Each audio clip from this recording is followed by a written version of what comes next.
Hey everybody, I'm live and I'm starting right now to do the recap show for the year. It is 10:48 p.m. and wow, what an incredible year. 2023 will soon give away to 2024. And as I say that, I'm going to make absolutely certain I put out this tweet and let everybody know that we're started and getting started. It started out with, I would say,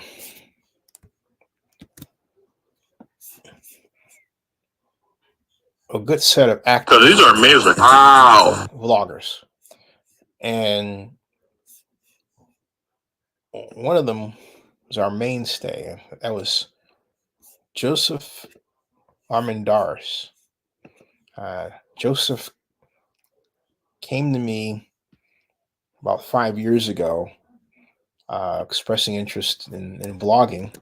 And he started out actually writing. He wrote a great piece that was put on our Oakland News Now blog about Antonio Brown.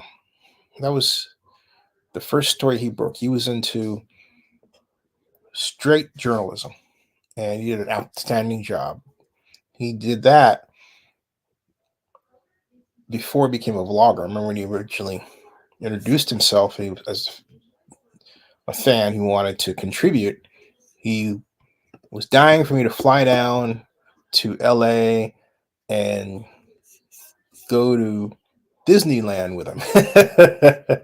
He was a huge Disneyland fan. Just amazing.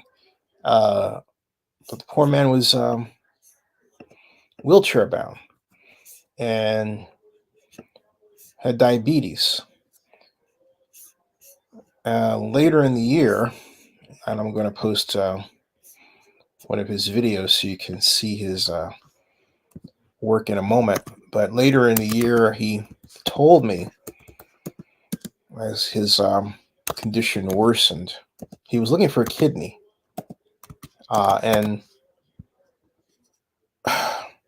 he and Donald Richardson, another vlogger, both were seeking kidneys. Donald Richardson eventually found a kidney. But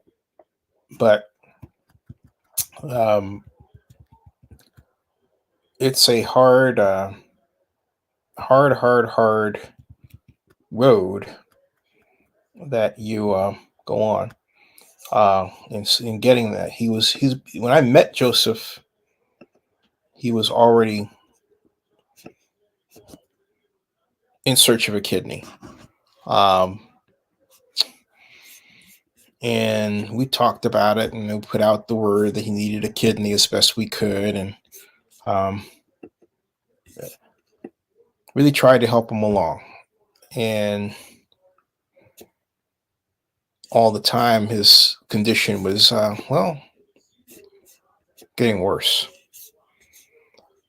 And then I remember he told me, how do you put it? He said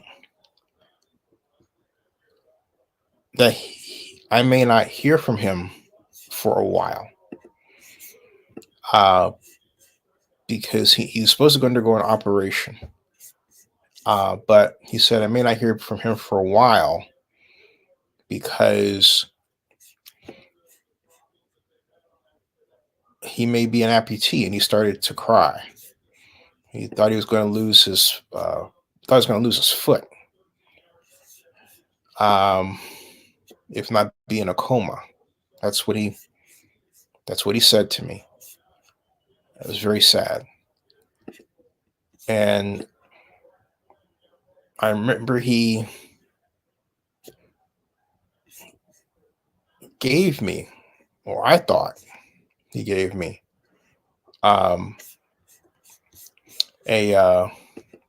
his number, his folks number, and mom's number, And in all honesty, where I put it, or I thought I put it, I didn't find it, and that was devastating to me. But then they had Apple opportunities to tell me, here's what's going on with him in any kind of way, and I have not heard anything um, at all. I don't know what happened to him. He just went. He just went quiet. I mean, so my desire is to believe that, hey, maybe he just doesn't feel like connecting or expressing what's going on with him, and that's that. You know, um, I certainly, I don't know. I don't know what to think. I know that he was a good friend and one of the best vloggers we've ever had. Um, he understood what it meant to he understood what it meant to make a vlog that went viral. And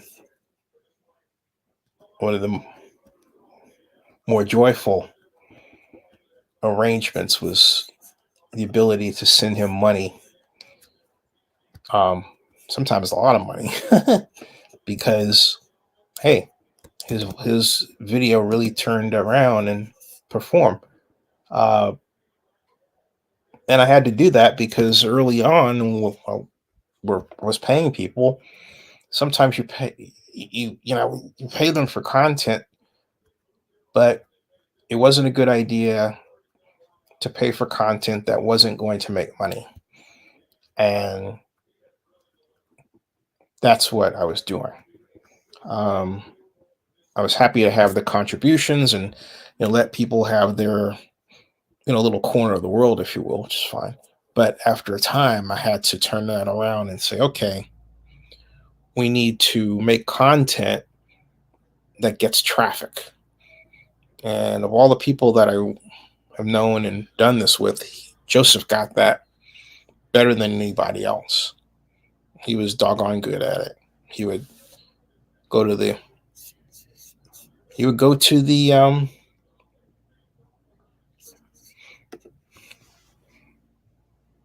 live streams and find out what Raider fans are talking about, and then go from there and make his video blog and then spread it around. But he had this unique way of using something called Power Director. And he used Power Director to create his own videos with the segments and even the music. He found a way to get away with using the Autumn Wind music without a copyright claim. I was nervous as boy. Oh boy, I was nervous as heck. But he pulled it off as only Joseph could do it. And you gotta love that. You gotta love that.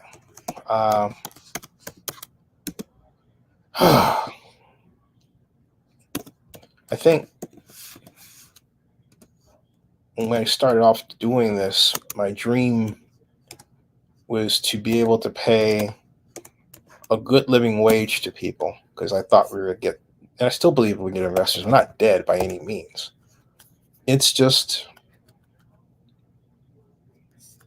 you can't just make content though. You have to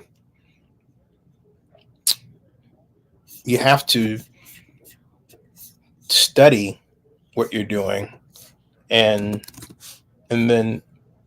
make sure that it meets the moment of what the people are looking for.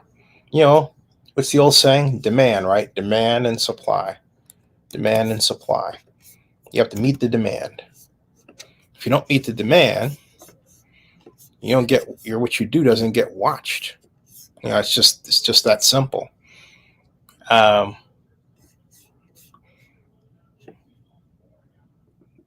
So I think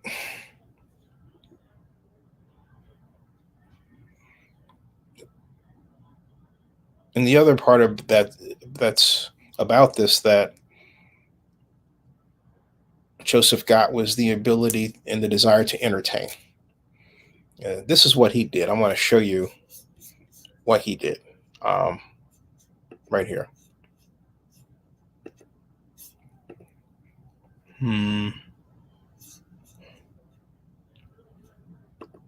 Right here. See if I can put that there. Hold on a second.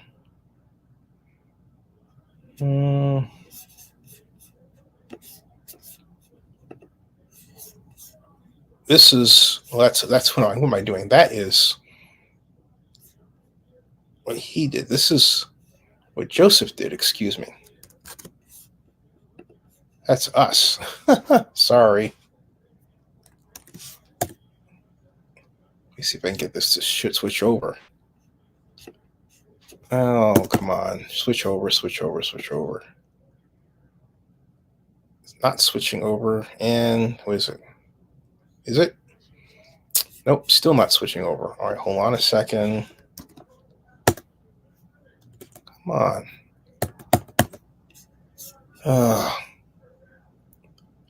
Hold on a second, folks. Okay, there's Joseph's. Let me reorient that. Sorry, folks. Got to make sure this lines up properly. Stop screen. Share screen. And right here. Nope, that's not it either.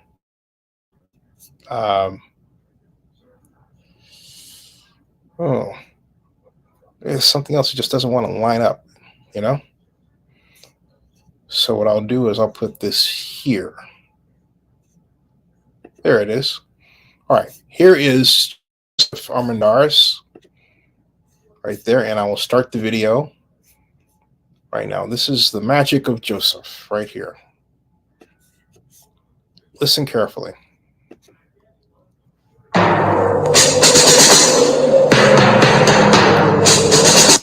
Welcome back, Raider Nation. It's Joseph here for Zennie62.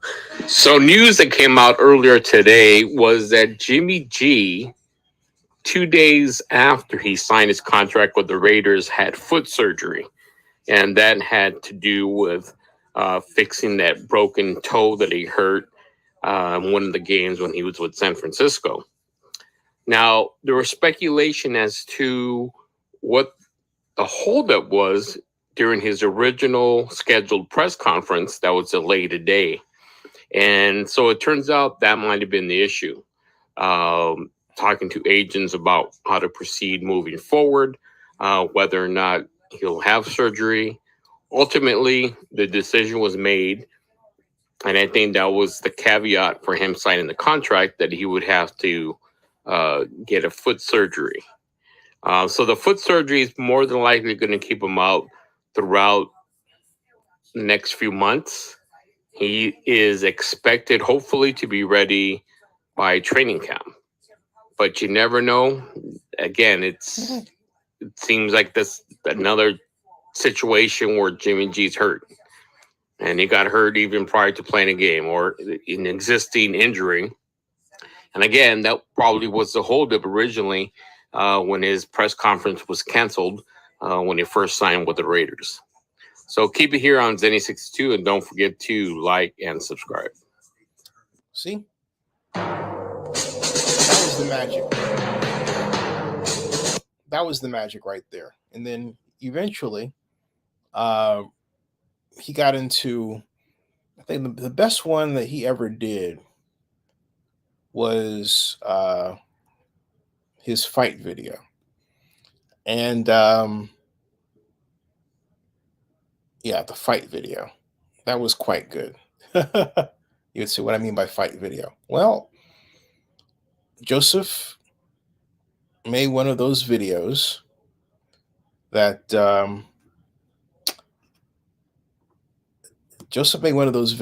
captured the moment of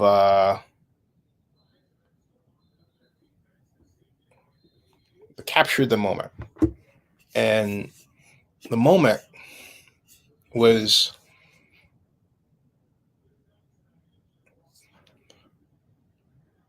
in this case a disagreement that happened between a 49er fan and a Raider fan. So if you go to Zennie62 or you go to YouTube and type Joseph Amandar Zennie62 and then fight, okay, like that. All right. Here's the one that he made. Was he called it Fight Night? No, the one it was called, yeah, it was seen 29. This is the one. It's seen 29,000 times. This is it, and it's called Fight Night. Let's go on a second for a second.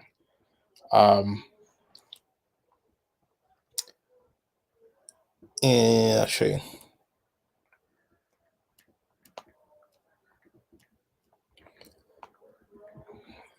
Here. There. Okay. It's called Fight Night.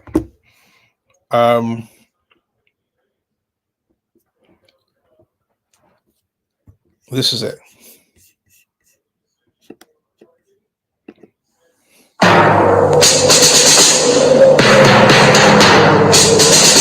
There was more heat at day 2 Raiders-Rams joint practice. This is Joseph from Zennie62. So they arrived early at 10 a.m. Both teams were bussed in, and let's get started. I'll tell you what happened. So as we all know that before scrimmages, some drills are performed, and this is just some of the action here of going through some of the drills and some of the things that the coaches want to work on before scrimmages.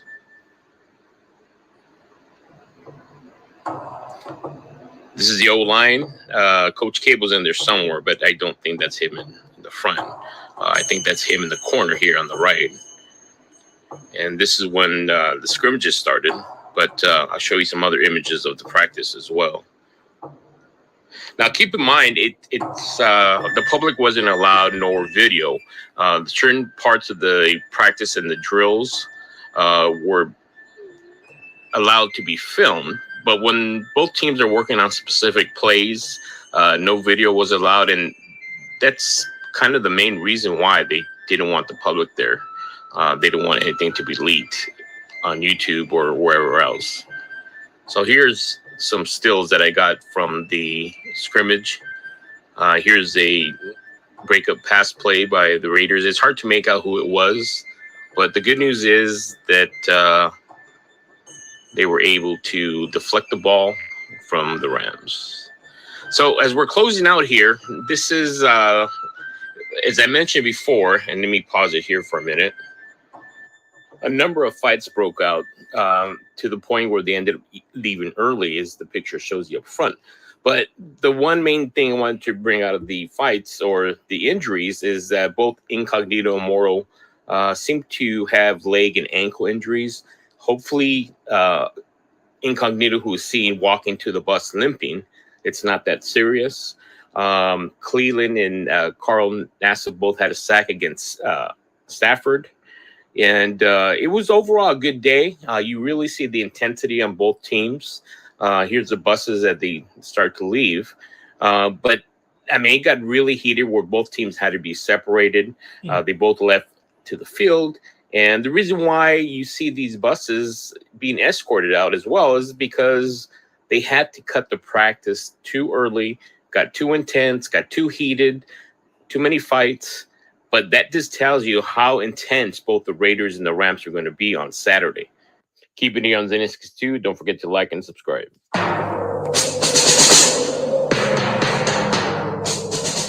See, Joseph told a story. You had a beginning, a middle, and an end.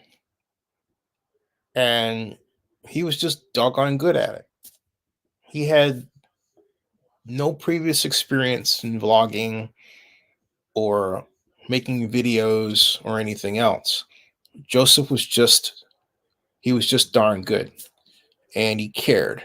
He cared about what we were trying to do. He cared about it. He cared now, like for example, it's supposed to be our kind of end of year. And Joseph would point out to me if he were around, hey, where is everybody? Okay. Uh, hey, Jessica. Hello. Can you hear me? I can hear you. How you doing? I am doing all right. Welcome.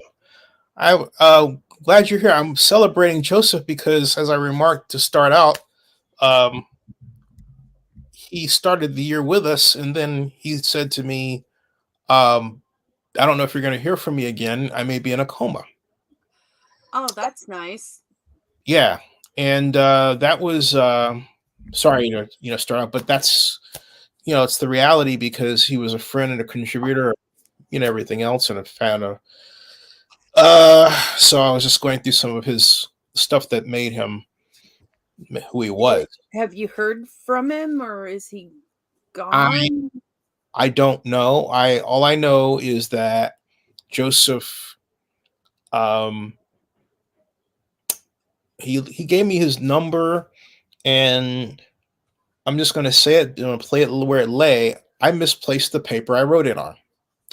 So I really don't feel good about myself because I was always able to text him, right? And so that was his mother's number. And I thought, I honestly thought I would remember exactly what I did with it. And it wasn't a case of a senior moment or anything. It was just a matter of having that doggone thing somewhere and not being able to locate it, and knowing it's on a sheet of paper, probably 10 feet away from me. And I keep overlooking it because I look in the wrong places. It really, and if that sounds ridiculous, then you're absolutely right. But here's the kicker. When I do leave him a message or call, well, the phone works. Somebody's paying the bill. So Well, I mean, hopefully he's okay. And if he's watching this, Joseph, I hope you're doing all right. And, reach out, let us all know. Yeah. That was somebody's phone. Was that you? Was that him? That was actually Richard Hake, who says he's on BART. Oh. Yeah. He's on BART. And so now that you're here, I'm going to celebrate your work too. And I wanted to share my top 5 movies of the year because it's the end of the year and everybody's doing lists. So I picked my top 5 for the year. 2 of them will be readily and easily knowable. I'm writing top 5. And so let's see here. Let's see if I can do this. Hold on just a second.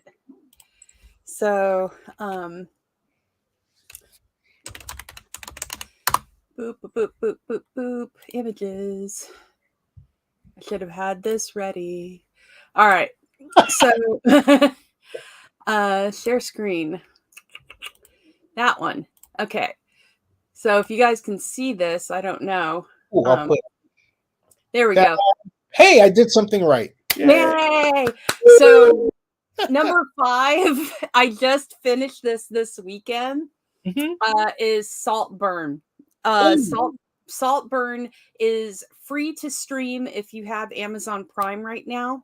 It is an excellent film. It is actually let me go ahead here and pull up her name because I'm blanking on her name. We'll just go to the IMDb page. Emerald Fennell. It's a beautiful name, but she's amazing. She actually is the director of and writer, I believe, a co-writer of another film that I absolutely loved called Promising Young Woman, which is a movie that he's the writer and director of that as well. Carey Mulligan is in that. It will literally mess with you. You do not expect how this movie goes, and her films are beautifully grotesque, and it's not like they're gory or like there's nothing like that. It's just people doing horrible things in beautiful settings, and Saltburn is another one of those films that it has lots of elements. It's almost like a very dark fairy tale where you've got like imagery like of the Minotaur, and you have Alice in Wonderland almost, and stuff like just absolutely beautiful. I do not want to ruin it. The gentleman who is the lead in this is named Barry Coogan, and you will recognize him. This gentleman right here, he is actually the Joker in the new Batman universe that Reeves is doing. He was in the Eternals as well, and he is freaking great in this. He's just a twisted, it's just so good. There's so much good. Like, this is some of the imagery you'll see, like him with his deer antlers and just that surreal, beautiful filming that she does. It's just very, very good, very, very twisted. And by God, I have not, and this is going to be the most uncouth thing you're going to hear me say ever on this show. I have never seen more swinging dick in my life than in this movie. She just hit it. Yeah, baby. Yeah, baby. So equality has been found in Saltburn. For all the chicks out there that had to do full frontal, Barry took it for you and went and did it. And I was like, oh, hey now. So anyway, it's basically a very, very, very, very, very dark fairy tale mixed with the talented Mr. Ripley, and just very British, but very beautiful and twisted and wrong. And I loved it. So we'll move on to the exact opposite end of the spectrum. Because my next favorite movie, number 4, is going to be Wonka. I am a woman of varied tastes, and I would pick Wonka. That's interesting. I'm a huge Willy Wonka and the Chocolate Factory fan. I grew up with a massive crush on Gene Wilder. I mean, from very young age, and I love the twisted darkness again of Charlie and the Chocolate Factory and Willy Wonka. And Roald Dahl hated kids. The guy that wrote all of these children's books hated them. And so that's why there's a lot of twisted things that happen to kids in those movies, or in the book. And so with Wonka here, though, this is a prequel, basically. And it gives you the startings and beginnings and the backstory, mostly, of Willy Wonka.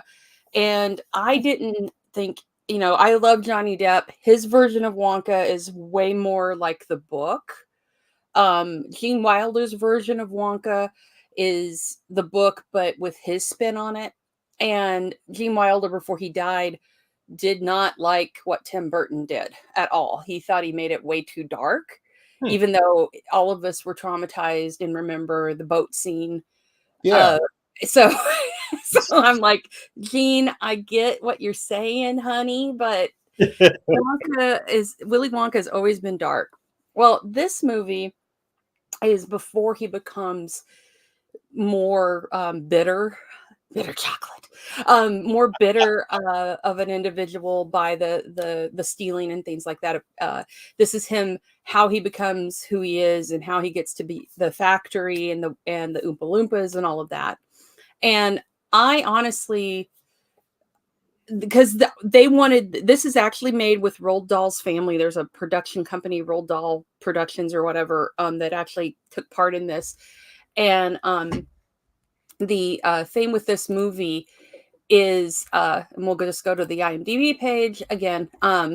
The guy who directed this is the one who actually, I believe he directed Paddington and Paddington 2. Mm-hmm. He also directed episodes of The Mighty Boosh, which is another twisted, awesome British comedy series. But with Wonka, it's great because it's lighthearted and it's a musical. It's got this little dark side to it. Mm-hmm. And there's points where there's some things that happen in this that are very twisted and very adult. And I loved it. And it was just it's just great. Just like I asked real quick, do you find, because I actually happened to read, I was thinking about cartoons I saw when I was a kid, and I thought, wait a minute, some of these things seem like they have like a subversive homosexual subtext. Mm-hmm. And I started thinking about them. I thought, oh my Lord. Nobody thinks about Bugs Bunny being in drag. Yeah. Or He-Man. Remember that? Oh yeah. You know, with a page boy haircut, we get the idea. I was like, what? But with the Wonka movie, what was great about it was, again, there's some dark things in this. There's attempted murder. There's all kinds of stuff. The Hugh Grant is great as the Oompa Loompa, even though he hated making this because of the makeup and everything. But what did they do to his body? They shrank him or something. Yeah, it was all CGI, but he had to have the orange face and the hair. Wow. So he hated that. But and it was, motion capture and all of that, and I'm sure that I could hear him now bitching and moaning about the whole thing. But the thing that I went into this thinking, okay, Paul Atreides, Timothée Chalamet is going to be Willy Wonka, and it's obvious this is going to be really, really based around the Gene Wilder version, not the Tim Burton thing at all. This is Willy Wonka a la Gene Wilder as a young man. And I'm like, nobody can be that. They can't fuck this up, because I love Gene Wilder and I love Willy Wonka. And I'm going to go into this because I've seen the ads, seen some of the stuff. Timothée Chalamet actually is a good actor. He's funny. And he used to be a YouTuber. So yeah, he's a big old dork, and I love it because I found this out. He used to have a YouTube channel all about Xbox controller mods. That was the channel. Help me with this, because Comic-Con of 2019, I think he was at, right? In Hall H. Probably for Dune.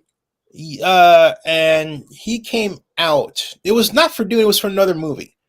It was one of those, what is it? I cannot pull it, but I will just cut to the chase. This man loved to entertain the audience. Oh yeah, he's a complete, that's what he does. And I really like, I really, his handle was Modded Controller 360.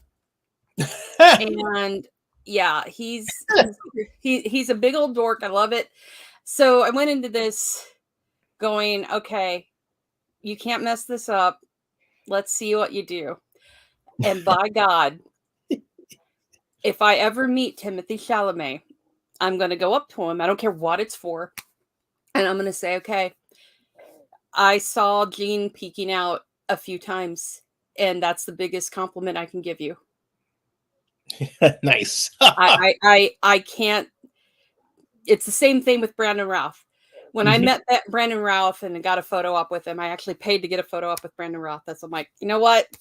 Robert Englund had tipped me money for taking care of him. And I'm like, you know what? I'm going to go get a photo op with Superman because I am here.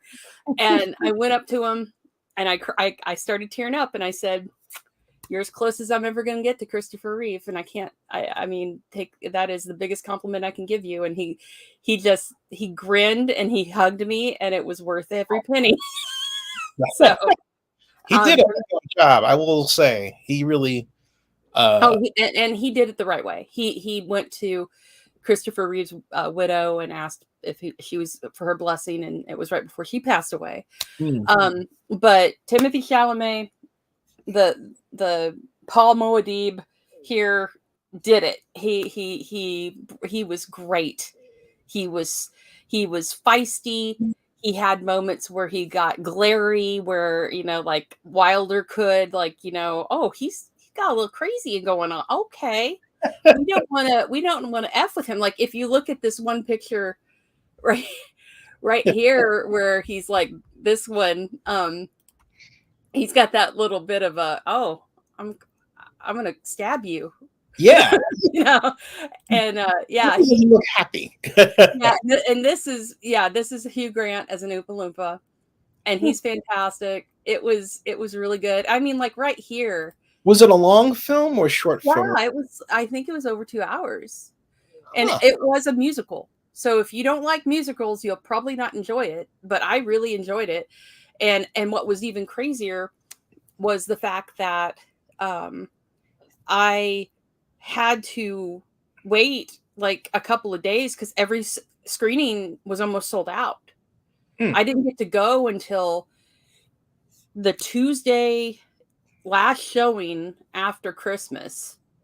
They were that sold out. But if you look here, he actually looks like Gene Wilder a little bit. He does. He looks a lot like Gene Wilder. They really upped that up too. You can tell they did like that.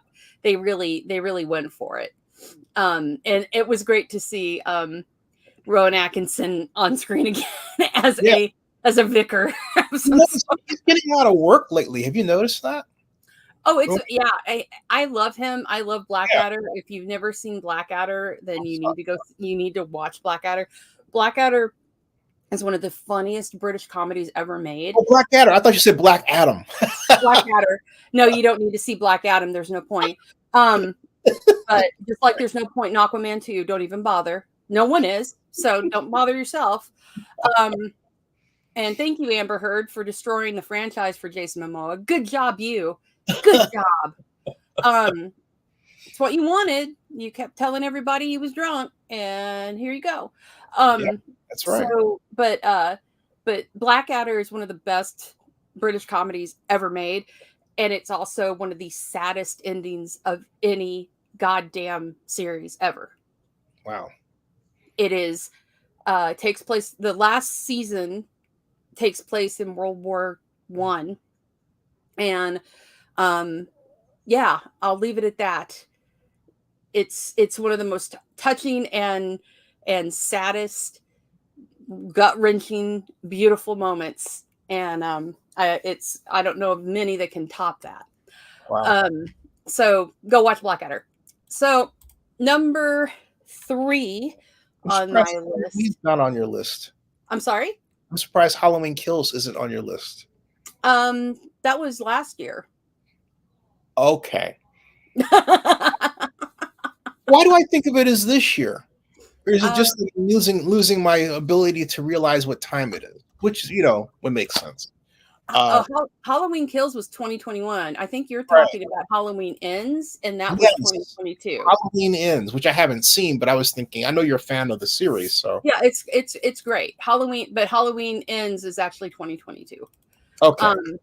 But yeah, so this one's hard because I've got 2 vying for second and third place. Mm-hmm. I think I'm just gonna go with this one, which everyone knew would be on my list, and that is Renfield. Yeah, Renfield was fucking awesome. Tell the backstory though. Okay, so I when I found out that Nicolas Cage was going to be playing Dracula, I screamed to the point that my larynx ripped from my voice box and just went, blah! So I was about this movie. I'm like, if this, this is a fantastic, it's going to be, this is meant to happen. So I ended up, due to my work for another network called Joe Blow, I got asked if I would take the set visit to see this being filmed and interview everybody on the set. It's a crazy story that I should make a movie about, just about that, because I ended up getting jury duty the week of the set visit. Wow. And it literally was the day before my flight that the jury duty got over.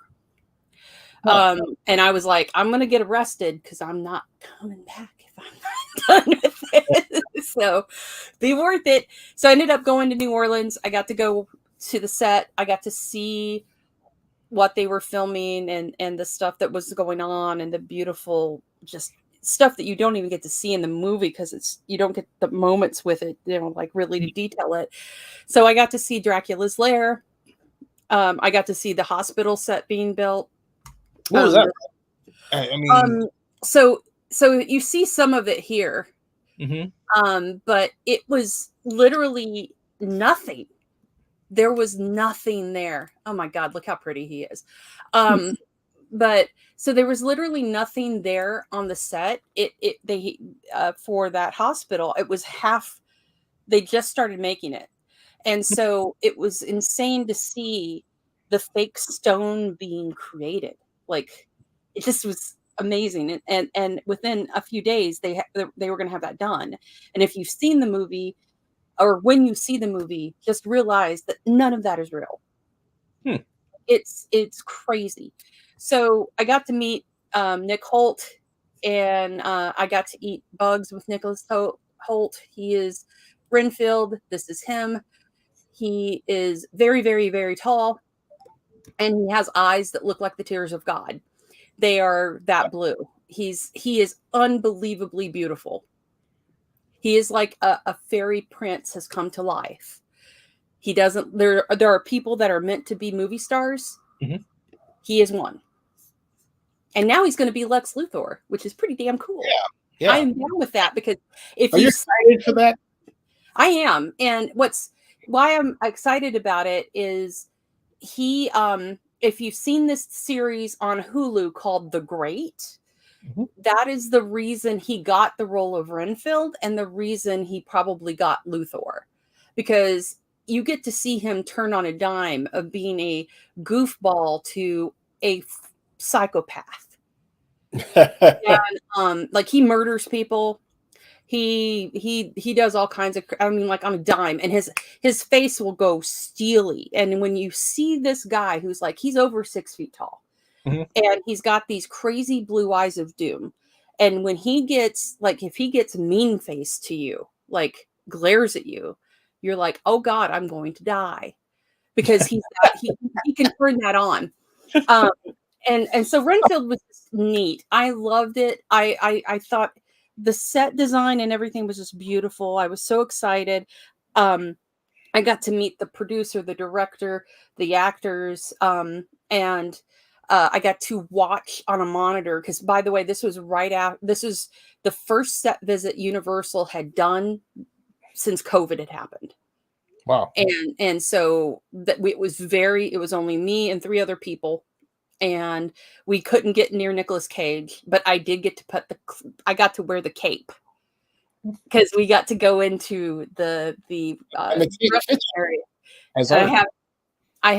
It was all black. It was all red leather, and it was amazing. And I got to see all the jewelry and everything. So we got to watch him shoot his scenes. He was not being interviewed by anybody, because he was in Dracula mode at that time. So there's no talking to Nick Cage when he is in Dracula mode. So then, so we got to watch him film on these monitors while he was on the other side of the wall. When he's in Dracula mode, what is that like? I mean, give me a visual. I mean, yeah. So when the scene we got to watch him shoot was one of the first scenes that is shown in the movie, which is him fighting the vampire hunters. Huh. And it was amazing, and it was him doing it. Like, his stunt guy was there, but I kind of got in trouble a little bit because I got a little excited watching my dreams come true. What did you do? Because so there's during this sequence, he is he's just going batshit crazy, and he's in that this is the picture. This picture is what I got to see happen. Like, this scene here where he's growling and he's got this red satin dressing gown on. He's fighting them in that scene. And so he's like swinging, he's jumping around, he's on his, bending down and jumping up behind him. And he really did all that. And at one point he went full on Cage, where he came at the camera basically going, and that was the point Jessica decided to cackle like a lunatic, because it was so great of a moment. Like, I'm like, this is everything I dreamed it would be, of him being Dracula. And it was funny because the gal from Universal, she was laughing at me laughing, and had to pat me on the shoulder going, no, don't be so. Like, I couldn't help it. And I came to set. When I went to the set, I was decked out full on. I had my Bela Lugosi necklace, my Nick Cage earrings, my Bela Lugosi socks. Like, I made no attempt. Bones about where you're going. Yeah, I have made no attempt to hide what I was. And so what ended up happening was it was a while later. I ended up getting to interview the people that I didn't get a chance to talk to on set, and I for Joe Blow on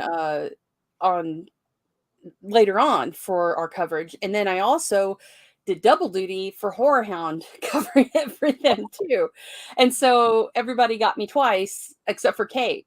Cage only got me the one time for the interview on this, and it went fantastic. Like, I and I had a moment where I kind of gushed a little bit about, the fact that my first San Diego Comic-Con, he was there for Ghost Rider, and that was the first Comic-Con was also when I had just gotten diagnosed with cancer. And I knew I had it, and this was like, okay, I'm going for broke, and if I don't get to meet Nick, I'm going to meet Nick Cage. I'm going to do it. And I did. And he was real kind enough to take a picture with me, and it was right after the Ghost Rider roundtables.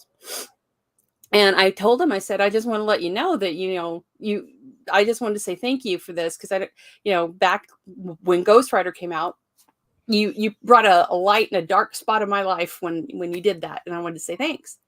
And he goes, "Oh, you're okay now, right?" I'm like, God, I hope so, since that was like almost 20 years ago. But yes, but he was really sweet, and I think he appreciated the questions I asked, because I didn't do the stuff like, I think part of the reason that they delayed interviews with him too was it happened around the same time that Lisa Marie Presley passed away.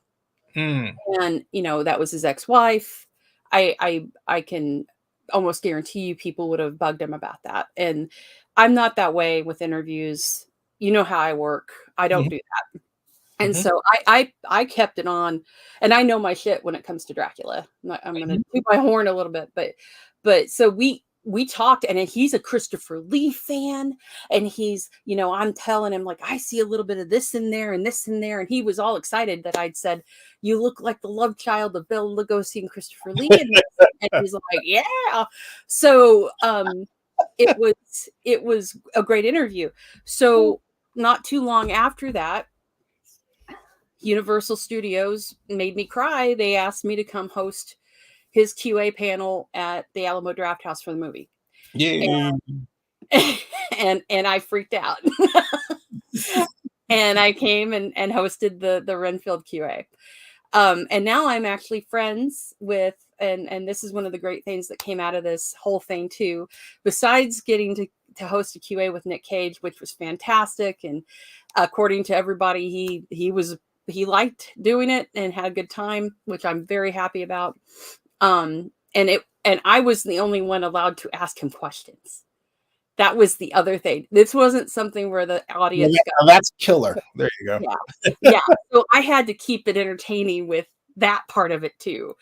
And I played it. I knew what to ask him too. I was like, I'm gonna ask you about this. And at one point I asked him, I loved you in Ghost Rider. And then I told the audience, I'm like, give some love to Ghost Rider. And they were like, she's gonna hurt us. And then so we ended up I told him, hey, what other supernatural comic book character would you like to play? And he was like, he wouldn't really answer that. And I'm like, he gave some sort of blah answer, like, I know what you're, and I'm like, that's great. I'm not letting you off the hook. What comic book character would you like? And he just starts laughing. He's like, she's doing this to make this go viral. And I'm looking at him like, you don't even know what going viral means. You know, no. And so, but I'm like, yeah, because if it does, then it will happen. So answer your question.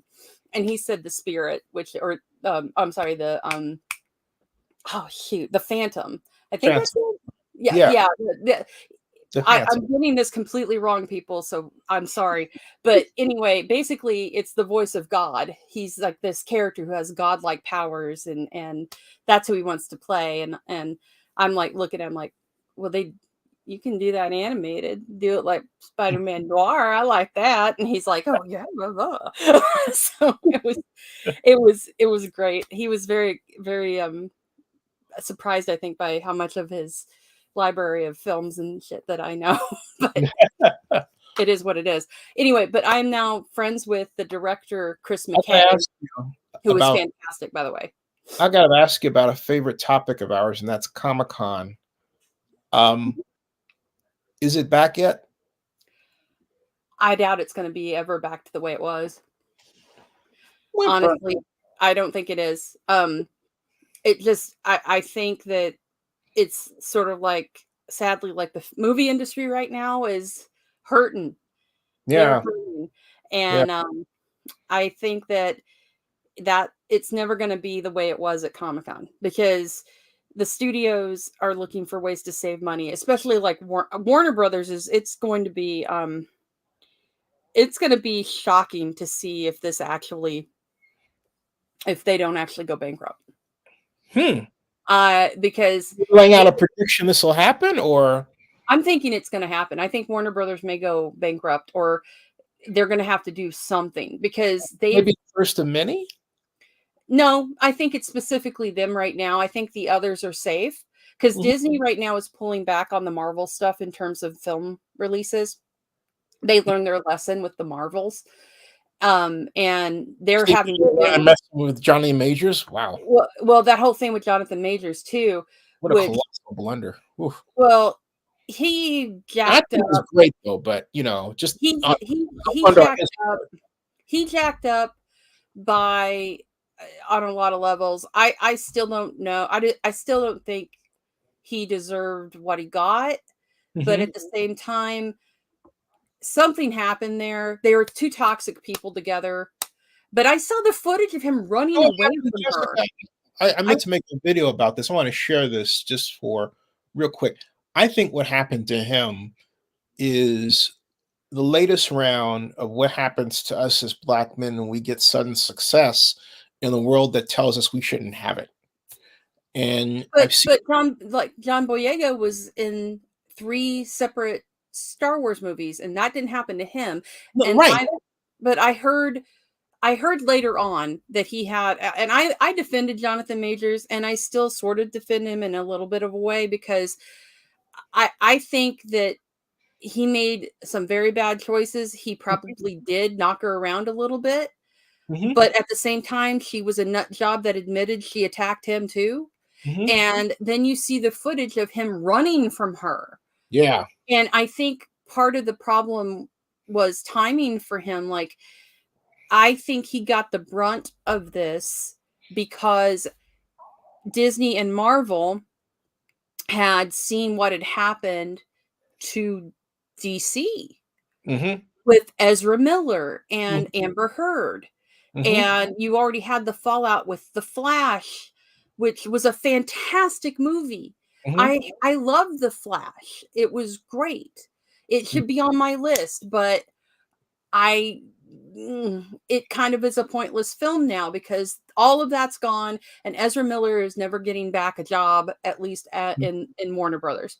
It's not happening. That movie tanked. I just want to finish this because I've seen this happen with Todd Bozeman. You know, may not know who he was, but or is. He was Cal's first black basketball coach. I can name the number of brothers who went through this, and I'm not saying it's uniform. In other words, we're not machines. Everybody doesn't, oh, you have to react this way because of that. No, you're right. There are success stories like John Boyega in a number of walks of life. But there also is this syndrome, for want of a better term, that we go through where we forget to realize we have a gigantic spotlight on us. Well, and because of that, I mean to cut you off, but fear of success. Fear of success. He actually did, and that's part of the thing that got him in trouble. Was he sent her text messages saying literally what you just said. Yeah. And basically threatened her, if you go to the authorities about what happened, you're going to ruin this. I have the weight of my entire people on my back. And that's no excuse. Right. It's not. No, it's not. And, but at the same time. Yeah, it's not. Not only is it not an excuse, it's a problem, Jessica, that society, in terms of training and recognizing, in terms of mental health, doesn't deal with. Because when you grow up in a Black environment, you get constant noise that says, I can't, you'll fail, because the overarching society is white. And so what happens is that when you get through all of that and you still hear that noise, you almost feel guilty about achieving what success you do achieve, and people react differently to it. I'm not excusing him. No, I know what you're saying. Right. He tried to use that as a tool to keep her quiet. Yeah, and he shouldn't have done that. That was awful. And it came back to bite him in the ass. Yeah. Because he used those texts in court. I felt that one. Ouch, that hurt. But yeah, they really that came back to bite him. But I think again that his timing for this, it would have, if it hadn't been for the fact that they prosecuted him, even though they actually arrested her for assault, which I found, I'm like, wow, they're still going to go ahead and prosecute him. And now they've charged him. If that hadn't happened, I think it would have weathered the storm. But timing wise, it was done for him from the get-go. When this also, they knew they were going to dump him before it even happened, because of everything that's gone on with Warner Brothers. Warner Brothers made every bad choice, and they've lost money on major franchises like Harry Potter. And because of twofold on Harry Potter. One, they fired Johnny Depp because of what happened, and then they ended up keeping his abuser. And on top of that, now J.K. Rowling is a massive transphobe who has alienated a ton of her fan base because a lot of them are trans or LGBTQ who felt a kinship with the Harry Potter universe because you had all of these weird different characters who were all accepted. Right. And now she's out saying trans women aren't women, and all this other stuff, this hateful stuff. And so what did they do? They they got rid of Johnny Depp, and now that all occurred at the same time as the third Fantastic Beasts movie came out, and it bombed. So then on top of that, you had Ezra Miller and his basic world tour of abuse that he did. He's a cult leader. He has teenage girls that are coming to his house. Well, I missed that. He basically is they say he's a cult leader because he's literally brainwashing this teenage girl that against her parents and took her with him. Jeez. And I mean, if you go read up on just the literal amount of shit that he did, and on video too, like the body slamming of the woman, grabbing her by the neck, then breaking into all this is on video. Yeah, that's on video. Oh my God. Yeah, I can't believe you didn't know about that one. No, that happened. That was one of the first things, and then it just progressively got worse. But then they kept him. So wait, where do I go to watch these videos? They're on YouTube. I mean, I can play it for you if you want. Well, we'll get a community thing. We'll get a community warning because YouTube's weird about that stuff. I mean, I can play it right now here if you want on the screen, but no, because what I'm saying is if I did, first of all, that's a copyright violation. Oh, it's all over. Yeah, it won't. YouTube is weird that way because if you see it, I hate. It was actually somebody's personal video that got posted. I'll check with YouTube for the future. But it's out there, so if you guys go look up, all you have to do is look up Ezra Miller drunk body slam. Oh, this year, Jessica, YouTube has been hypersensitive with what we've done, and I've had to have some backdoors with them, backdoor meetings. I mean, oh no, trust me, I know. I won't even go into the stuff that happened to a couple of my videos. We had to pull my Dragon Slayer video because Disney blocked it, even though what the hell, Disney, it's free advertising for you. You see, that's how they have. That's why. DMs. But then we did one for Something Wicked This Way Comes, and nothing got blocked. Mm-hmm. Same company, same time frame. And then I'll bet you they will change their policy, which is why I hate dealing with them with respect to showing clips, because they do not protect you.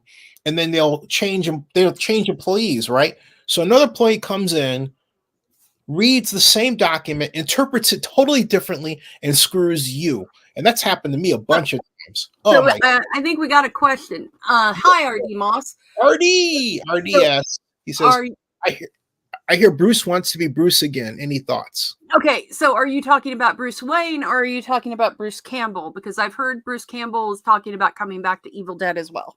If that's what you're talking about. RD, we are waiting for your answer. Go ahead. But anyway, so the world tour of Ezra Miller doing horrible things, they kept him in the Flash instead of, just replacing him. Bruce Jenner wants to be Jenner. That's a field. Can they even do that? I hear Bruce wants to be Bruce again. Any thoughts? Oh, I don't. My gosh. Bruce Jenner Caitlyn wants to be Bruce Jenner again. Oh man. The thing. Okay. I don't have a pony or a dog in the fight. I support my trans friends and everyone. You can be who you want to be. You're right as a human being. Yeah. But Caitlyn Jenner is a horrible human being, and the reason I say that is I second that.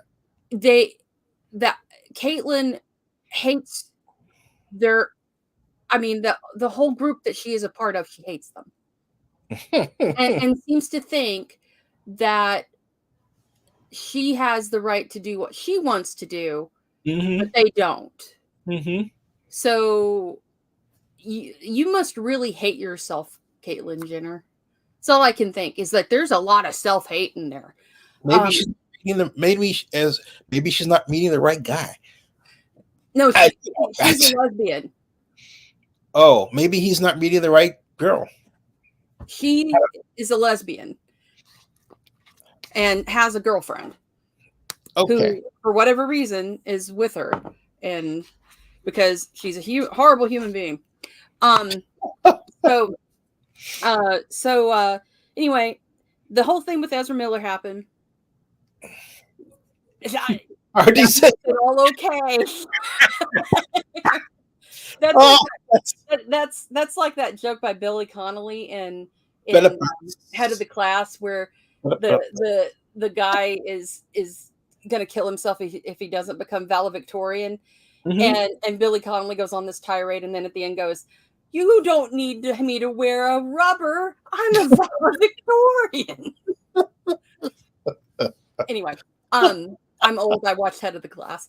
So anyway, hey, Zennie62 will be 62 this year or next year. I'm sorry. That's horrible. I'm sorry.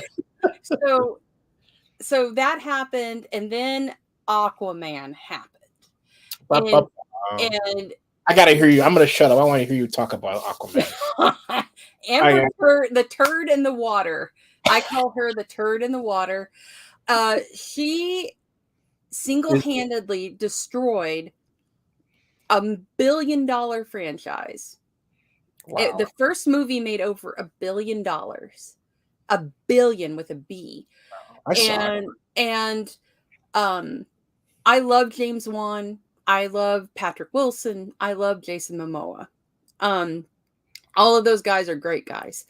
That what she did, and I mean, with that whole trial, and that's why Johnny Depp did it. He put out there all of his dirty laundry so people could see the bullshit artist that she is.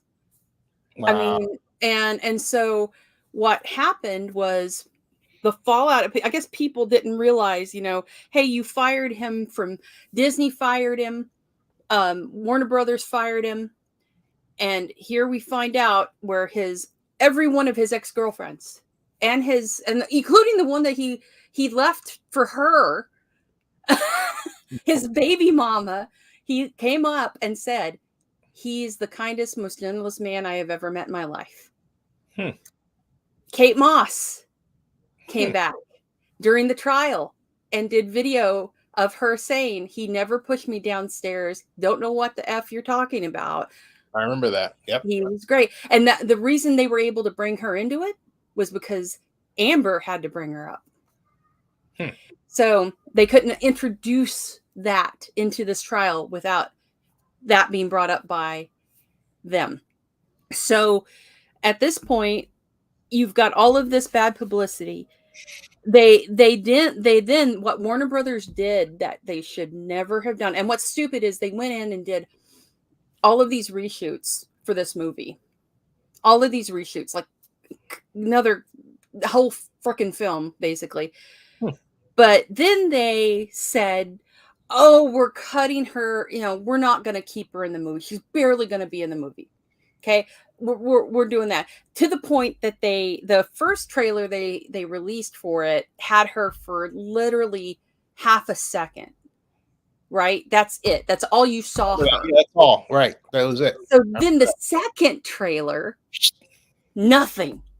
Okay, but then the word got out, and in this film, she is in it for at least 20 minutes, which is a complete lie. Then she's in the movie for quite a lot of it. Yes, RD. The turd in the water.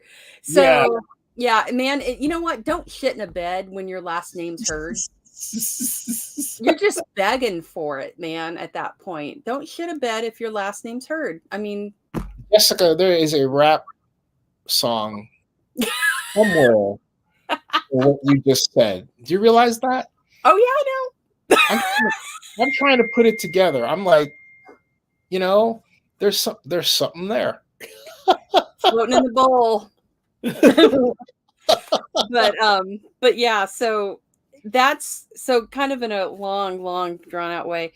That's why Warner Brothers is in deep shit, because on top of all of that, and I feel bad for James Gunn because now he's over there and he's trying to fix this. But you've got Ezra Miller, you got Amber Heard, you've got Aquaman 2 that has no one going to it at all. I mean, it's screwed. There's a movie with a commercial. It's like, okay. There's an awesome channel who I started following. His called the Umbrella Guy. I started following him during the trial, and time's running out. Oh, sorry about that. That was I was firing up, pushing this out on social media, and Bill Shatner started talking. You were saying, "Oh, hi, Shat." Hey, Bill, how you? But he actually just did a video on the amount of money this movie has made, and it's nothing. Like Blue Beetle had better box office. You're kidding. Than this. And because no one wants to go see it because of her. I mean, it literally is at this point, no one wants to give money to a movie with her in it. And it's not, also it's bad timing because he also, there's a lot of superhero tiredness. Like we've been superhero movie out, and that's the reason The Boys and Invincible is doing so well, is because it's a different take on it. Mm-hmm. But this movie, from what I've heard in the reviews, is just basic as hell, which is sad because I thought Aquaman, the first one, was great, other than her because she acted like a piece of wood. But here's RD. Yeah, she's spot on. But yeah, that's why Warner Brothers, it's gotten so bad for them between that and the shelving of Batgirl after it was completely made to save tax money, but then they pay their freaking studio head $500 million, or actually close to $1 billion. That's his 1 year salary. But we have to shelve the $90 million movie that would have given us Brendan Fraser as a bad guy, would it be the first return of Michael Keaton as Batman, and had an African-American hero in Batgirl. Oh, leads me to this question. What happened with Kung Fu? With the music done by our friend Sherry Chang, who was on, I interviewed her actually toward the start of the year, but all of a sudden it got canceled. What happened? Sorry, I mean, but yeah, but no, yeah, there's a bunch of stuff that's getting canceled right now. The only movie that is coming out from Marvel, I've given up on Blade. I'm never going to get my Blade movie. But the only movie. Why do you say that? Okay, first of all, like it's coming. If you really want me to go into a rant, I will. Yeah, go ahead. Okay, so I love Blade. I love Blade lot. Me, Blade girl. So I've been screaming for last few years, please do Tomb of Dracula. And that's how you have your Blade movie. Do the Tomb of Dracula. Bring in Pedro Pascal to be Dracula. You've already got him on retainer, Disney. You've already got him working for you. Everybody else is putting him in everything else. He's like the Chris Pratt of live action now. So please, do this. Instead, they apparently did a script. They pulled a solo. They apparently did a script that they were going to go into filming on that had Blade as a fourth string character in his own movie. Wow. Guess what the big three leads were going to be? Strong, independent women. In a Blade, for the Blade movie. That's who your leads were going to be. Not Blade. 3 women. I don't go to Blade movies for random women. I go to Blade movies for Blade. Don't even start. Don't. You don't get to. No. Wesley Snipes will come into your house late at night and beat you to death if you tell me on this video that a Blade movie should not have Blade be the star. Oh, right. I agree. Of course he should be the star, but you can have that and the. your second, third, and fourth characters be your strong, independent women. I'm fine with that. Female bodybuilders. Well, anyway. But Blade is the Blade of the title. He is your star. That's how that works. I'm not going to go see how much of Wesley Snipes was in the first Blade movie. He was in 99% of it. Yep. Yeah. And it was about Blade. Right. So I will cut somebody over this because I'm like, so guess who didn't know that was happening until the last minute? Sort of like the people in charge of Solo when it was supposed to be a comedy. And it had already had half of it fucking filmed. Wait, I still haven't seen Solo, believe it or not. Solo's great because Ron Howard came in and saved that goddamn thing. Oh, okay. So they were going to make it a comedy, and they had already filmed half of it. Jeez. And then that's when the powers that be go, what the hell are you doing? Well, Blade, Mahershala Ali is like, what the fuck? And then Kevin Feige finds out, wait, what? Wait, what are you doing with this script? Now, mind you, it was like... Wait, I mean, they how could they not know it's something they greenlit to put money into? How did Solo happen? They took a risk knowingly. No, it's not they took a risk. It's they've got so much shit going on at Disney right now with every one of their franchises that people aren't paying attention. How many Marvel properties were going on in the last, I don't know, 4 or 5 years? But I gotta believe. Nope. Just knowing, I gotta believe that somewhere along the way they knew that they were taking a risk. And hey, look, it didn't come up snake eyes. All right. No, the problem is that they greenlit the movie with a script that was absolutely not something that you would be going to see Han Solo in. And it was a comedy. And everybody was like, okay, well, we're going to film this. They had these two directors that were working on it. And halfway through filming, they found out, well, what are you doing? Wait, what? Yeah, Jessica, it sounds like they took a bad generational bet. They thought, hey, Han Solo is so far down the pike, we can literally alter how people think about him. And that was not the right way to think about it. Well, no, they didn't tell the powers that be what they were really doing. And because they had like 8 different Star Wars properties at the same time, and we're having to figure out how to figure out what happened with The Last Jedi and all of that shit, that it fell through the cracks and got halfway made. Yep. So, hey, which leads to my next question on this whole matter. And this goes to both Star Wars and Marvel. Is it possible that beyond the core of characters, there's just not much else? Oh, hell no. There's lots. Okay. Here's where I'm going with this, okay?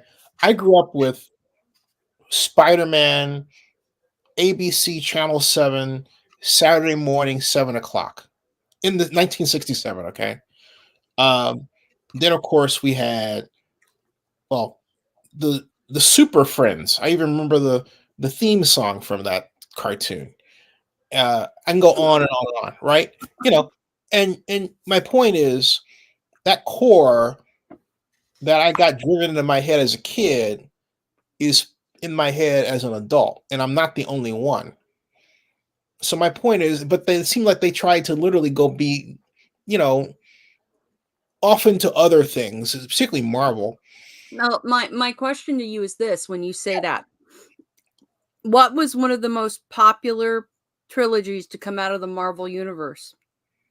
One of the most popular trilogies. Guardians of the Galaxy.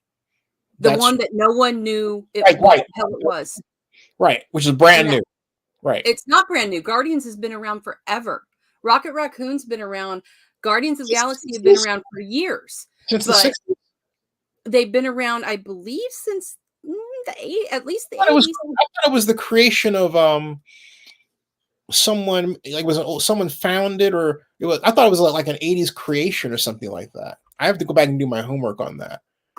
But the characters, they've been around since like I just looked up Yondu for Rando. He's been around since 1969.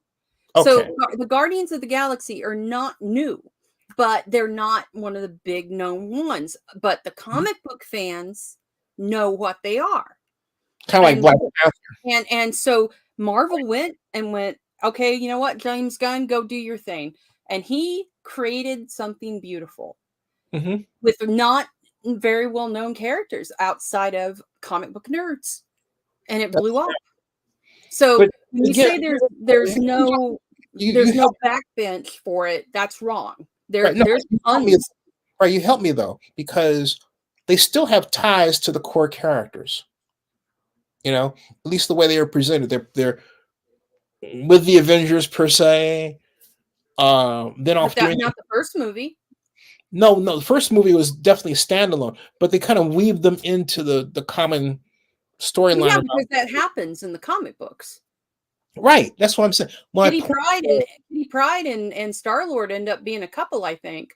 Right, but my point is that when you veer beyond that, okay, into other Marvel pursuits that don't have a connection to the Avengers, like I'm thinking about the Eternals.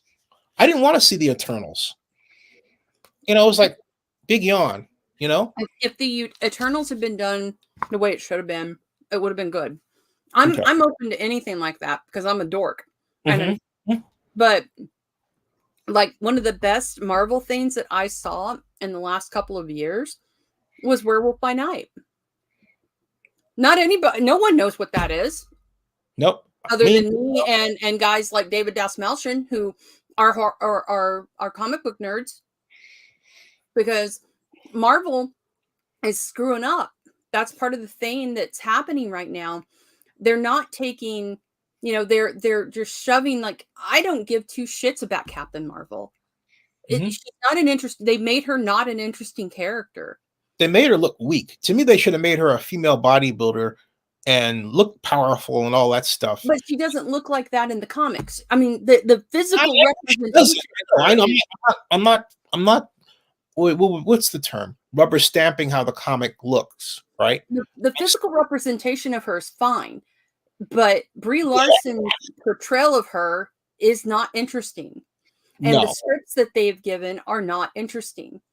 That's why no one went and saw the Marvels. No one cared. In your opinion, who should have played Captain Marvel? I have to think about it. I would like somebody with a personality that would come through. I think she played her just boring.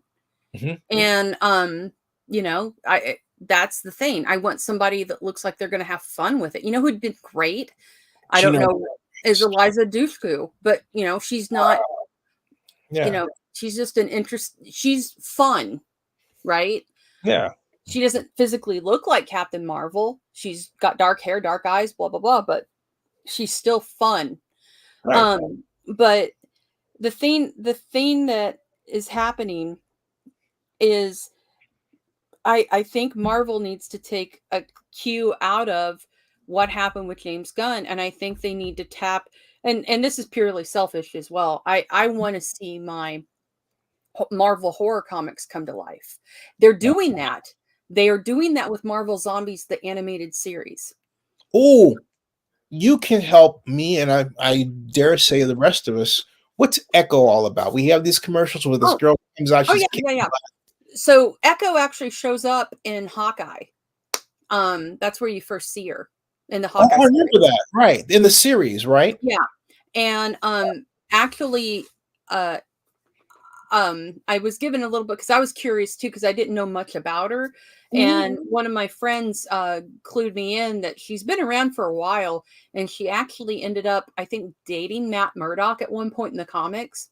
But she's actually Kingpin's daughter. That's right. This is coming up. That's right. And I'm actually really excited about the series because after seeing that trailer, holy shit. And anything with Vincent D'Onofrio in it is already head and shoulders above. So hint, folks, he was on Law and Order, if you don't know if you remember that or not. Yeah. Criminal Intent, baby. And also, he was Thor. No. I'll show you. What? That's a curve. That is a complete curve. I got to see this. It's not official, but he was Thor in Adventures in Babysitting. There he is. When he shows up, that's a great scene. The little girl who's a massive Thor geek actually sees him come down on this thing, and look at what he looked like then. He still looks good, but my God. But she thinks he's Thor. And it's the funniest damn thing. And he treats him like dog shit, because they're needing the car in the movie. Long story short, they need to get the car. He's the mechanic, and she doesn't have the money to pay him. He won't let him take the car back. And the little girl goes, "But Thor, why aren't you helping us?" And then she realizes, "Oh, you don't have your helmet." And she's wearing her Thor helmet the whole movie. So she goes, "Here, take this." And he gets touched by this gesture and goes ahead and gives him the car. It's a sweet scene. And I just think he's great. And he looked great in this. Somebody see, there's the little where she's talking to him and she's got her little Thor helmet. Oh, here, Rap Album Depot says hello. He the Batman and the Joker were fun, though not quite the type of film to give me hope for the comic genre. If I gotta agree with what he's saying here, I'm curious to hear what you have to say. He goes on to write, "It is a lot of foreign and documentaries and concert films for me these days." Okay, I'll take that part out, but I'll go back to the Batman and the Joker. What'd you think of the depiction of Batman? My issue with the May, I'm going to say Matt did it because his last name just flew out of my head. Really? Thank you. It was a boring depiction of Gotham. Everything was black. It wasn't like the multi-hued, truly urban scape that Christopher Nolan put together for the Dark Knight series. This was just. Go ahead. I'm sorry. I love the Batman. I really don't. I didn't like it. I like the way it looked. I like the way it looked, and I want to have babies with the Batmobile from that movie. I was waiting the entire time for that. I want my Tumbler, Jessica. No, I want that car. I want the Tumbler's great, but I was waiting that whole movie for that car to show up, and when it did, and that engine turned on, and I just grabbed my husband's arm and I screamed. I'm like, yeah! I'm like freaking Hulk Hogan, like, and it showed up, and I'm like, oh my God, it is a heck of a car. I mean, great. Oh my God. I love the Joker, and I'm really curious how the sequel is going to be, because the whole thing's supposed to be a musical, and I'm just really curious how that's going to play. But anyway, I've gone off track. Why did Matt choose to make the Batmobile without wings? He made it's supposed to be more realistic, and also this is a completely young Batman. He has not been Batman for very long, so it's you're probably the stuff that is from the comics isn't what's in this. Even the Christopher Nolan Batmobile didn't have as much flair as, say, the Tim Burton and the comics and the Adam West stuff. And this, I think it was more to show that down and dirty city vibe that this Batman has. And it was supposed to be more realistic. He's doing this on his own. He's not really, I think he meets Lucius Fox in this one. I have to go back and rewatch it. It's still good. I love the fact that I'm blanking on his name, the actor who played the Riddler in it. I love they finally made the Riddler dangerous in live action, because we all knew he was from the comics. But he actually went and he wrote a series of Riddler comics. after that movie came out, which is fantastic. I love it when they do that and they get into it. But anyway, I completely went off topic about Renfield. They are working on a new Spawn. Good question. They are working on a new Spawn movie. And if you have not seen it, go watch the animated series that HBO did way back when, that I believe is still on Max. It is great and beautiful and gross and gory and dark and beautiful. Did I say beautiful? It's beautiful. You did. Yeah. So go see Renfield. It's streaming on Peacock. It's actually, I think, it's on all the streaming things, but Peacock, I know you can see it for free. Yes. But yeah, I can't say enough about Renfield. I loved it. I love the whole thing that they did with the images where they actually took the actors and put them in, like here. They literally had to match up exactly to the movements and scenes from the original Dracula. And it was so great. I loved it. Chris McKay did a fantastic job, and after talking to him, after talking to him about it, he would love to do, and I think it's got enough legs now. Maybe this will happen. I hope it does. He wants to do. I hope not. Did you hear though? Liam Neeson is actually going to be Frank Drebin. Wait, is this true that OJ might be in a Naked Gun movie? No, they will not have him in the new Naked Gun movies. I have heard that. I hope not. They better not if they want people to go see it. But Chris McKay wants to do a Monster Squad type universe, with the Nick Cage Dracula, and the other Universal monsters. I don't know if that'll happen, but yeah, he truly did kill it. Is that a pun intended? I think it is. So, keeping with the theme, you are pun intended. Yeah, that's funny. Of vampires. That's punny. This is my number. Oh, I wanted to see that actually. Is this worth seeing? Yes. Huh. Yes. You told me about this once before, but please tell me again. I remember you telling me about this. The Last Voyage of the Demeter is my second favorite movie of the year. It's basically Rogue One with Dracula. It's also considered Alien on a ship with a vampire. It's absolutely beautiful. It's dark. It's super well acted. Now, is this a creature or a human being? That's Dracula. That's what I'm getting at. What I'm getting at is, and I want you to correct me on this. It's Dracula. I thought it was a creature, and I couldn't wrap my mind around the idea that Dracula was a creature rather than a human being. He's Dracula. Okay, so he's not like Nick Cage, though. He's not like Nick Cage, though.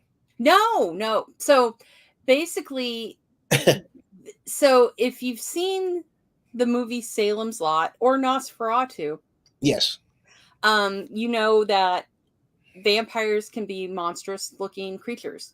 So this film takes that monstrous side of Dracula and runs with it, because he's basically starving on the ship because of certain things that happen. And so he methodically, I want to ruin this, because if you haven't seen this, you really need to see it. It's so good. And it's just beautifully done. I got to interview everybody from the movie.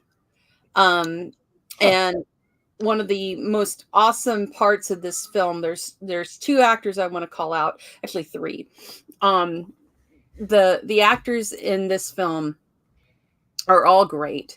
But Corey here, who is just amazing, he is a character who is not in the novel that is on the ship, and he is a English African doctor who is actually one of the most intelligent ones on the ship, and he has to deal with being a scientist, having to face the supernatural.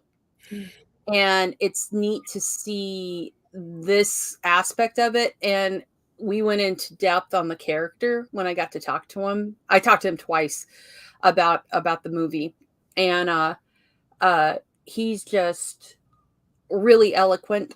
And you probably recognize him from The Walking Dead, and also Skull Island. Kong Skull Island. He's in that. Skull Island, yeah. One of the best movies ever made, in my opinion. I love Kong Skull Island. And the gentleman next to him is Liam Cunningham. And you'll recognize him from Game of Thrones and a bunch of other things. Now, he was really fun to talk to because he's very Irish. And what's even better about it is the fact that he apparently told this to everyone on the crew and lorded it over their heads. He lives a block from Bram Stoker's home. Whoa. And where he wrote Dracula. And so he was telling everybody that, and he told me that. And sorry, Rap Album Depot. Godspeed, brave soldier. But he was fantastic. That's funny. That is funny. That is funny. But yeah, totally. Liam Cunningham is probably one of my favorite actors around right now. He's so good, and he will break your heart in this. But the one that I loved the best in this whole movie, and it was hilarious, is this gent right here. David Dastmalchian will break your heart 3 different ways in this movie. He is great in this, and if you recognize that face, it's because he was Polka Dot Man. He was Murdoch in the new MacGyver series. He was in Oppenheimer. He was in The Dark Knight. He was in Dune. He's basically in everything. He literally was in, I think, 5 different movies this year. No, in Oppenheimer, he doesn't play Edward Teller, does he? He's the guy that goes after Oppenheimer, that Robert Downey Jr.'s character uses to get him. So, yeah. So he plays. I loved Oppenheimer. He plays Wojciech, the first mate. And this is a great picture. So if you can't tell here, he's got a necklace on that I used to have one just like this. This is filled with Transylvanian dirt that you ordered out of the back of either Fangoria or Famous Monsters. And he actually had that already. This is funny. They're up to like 10, aren't they? Yeah, they are. They're up there at 10. Yeah. And they may hit 20, but before I leave. Did you hear? Apparently, Vin Diesel's now getting sexual assault claims against him. That came out a few days ago. Oh my Lord! Where's all this? What's going on here? Man, yeah. But anyway, what happens to him in the Demeter? So I don't want to ruin the movie, but think about it. When the ship lands in the book, who's alive? Dracula. That's it. So it's a movie that you go into knowing this killed everybody. You go into the movie that if you go into the movie, you know how it ends up, but this is the story that you don't know, which is what happens on the ship. And it's interesting because no one really talked about this part of the book up until the last few years. Did he vampires or just outright kill them? He outright kills them. Wow, no fun in that. Yeah, but sort of. What I love about this movie too is it actually uses, if you know anything about Italian horror films, it has a lot, just the imagery and the the way he made this, it is like a Hammer movie and a Italian horror movie, and just beautifully done. And Das Malchin was just, I feel bad for him in one way, because he actually went, I found this out while talking to him about it. He went to the studio before he even knew this movie was being made, saying, "Hey, I got an idea. I want to make a movie about the voyage of the Demeter." And they looked at him like, the what? Well, no, they went, "We're already doing that." And he goes, "Then I want to be Dracula." We're not going that way with it. Well, what the hell? I know. And then they gave him this part as like, "We're sorry." Because he wants to be Dracula so bad. He wants to be a vampire and something. God love him. And he's made for it. And he is the reincarnation of Christopher Lee. If they statistics say Godzilla will be in one.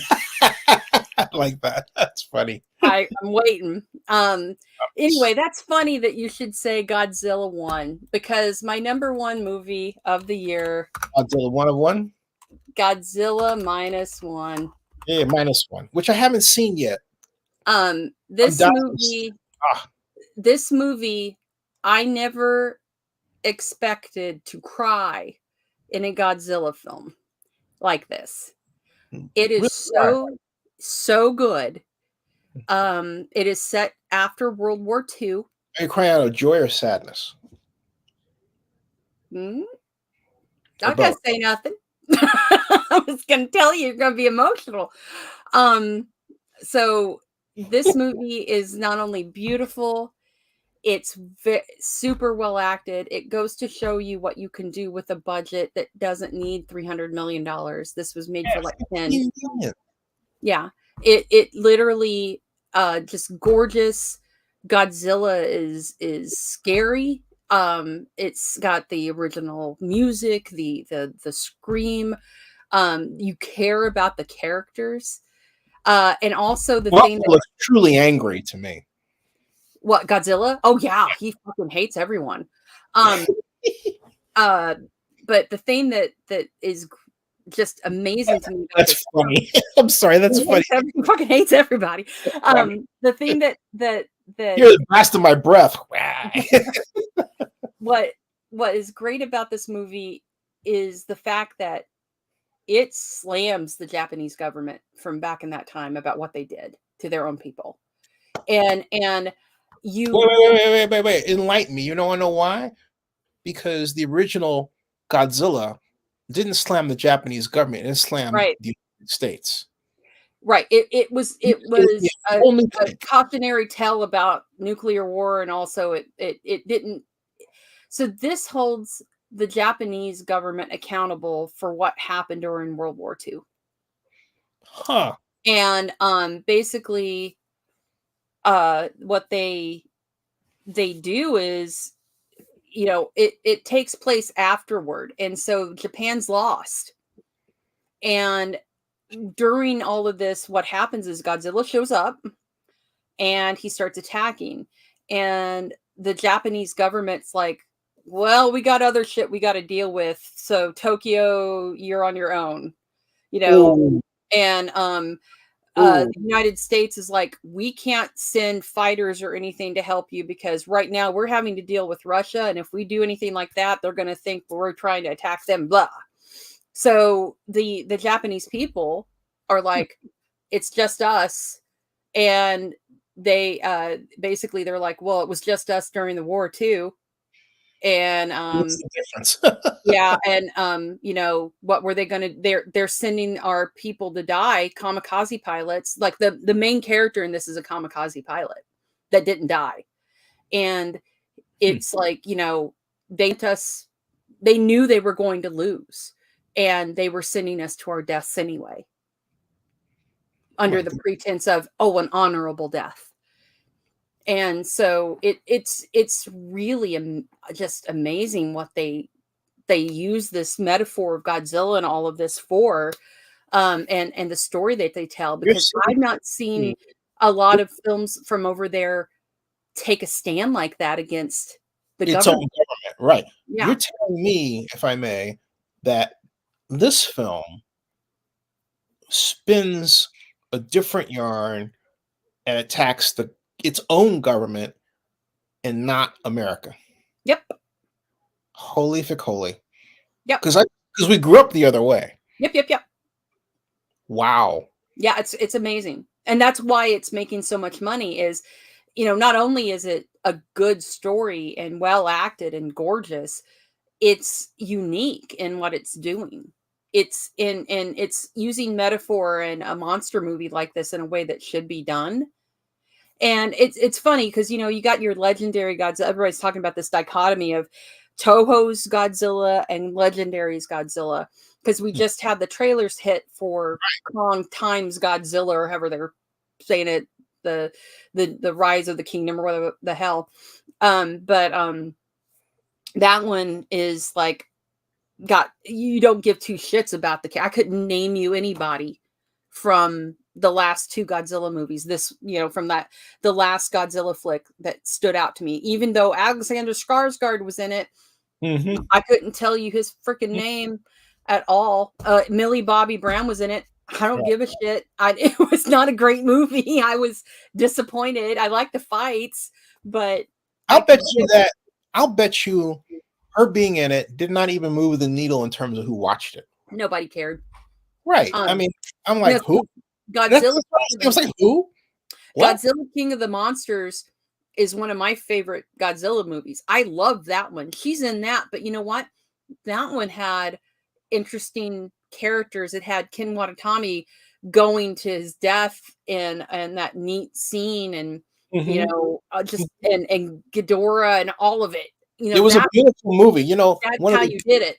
That movie contained, for me, one of the best monster movie scenes I've ever seen in my life. When King Ghidorah came from his lair. Oh yeah. And if you get the one where they have the right stereo mix of the music in the background, oh my God, it's just. We saw that twice in the theater because it was that good. It's a sweet piece, it really is a sweet piece. But I'll tell you what, this movie here, is going to blow your freaking mind, and you need to see it in a theater. I plan to. This was planned. The minute you see this stuff right here, this crazy shit, right here, oh my God, when that happens the first time, and this shit right here, look at him coming. Look at him coming. Yeah, he's zeroed in on him. I'm thinking, man, I need about 50 grenades. look at him. Look here. Look at the design. It's so freaking great. I want this toy. Now, is there gonna be a sequel? I don't know.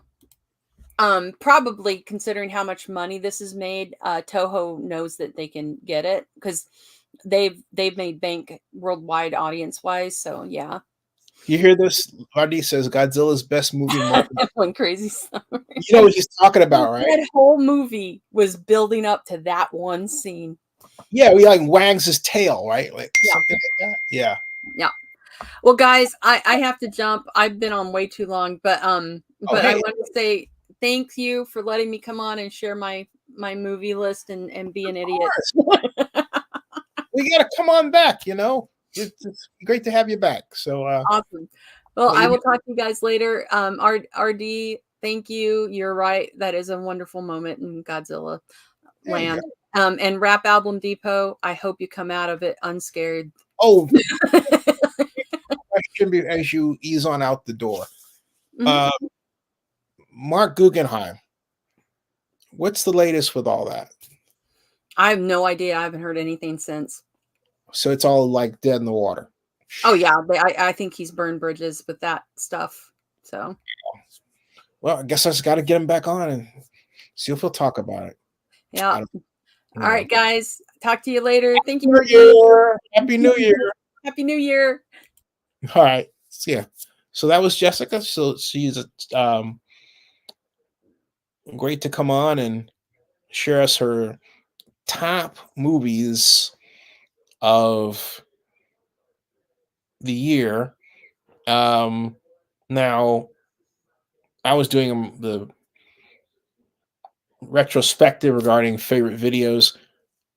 And since she was on, I will actually play one of her videos.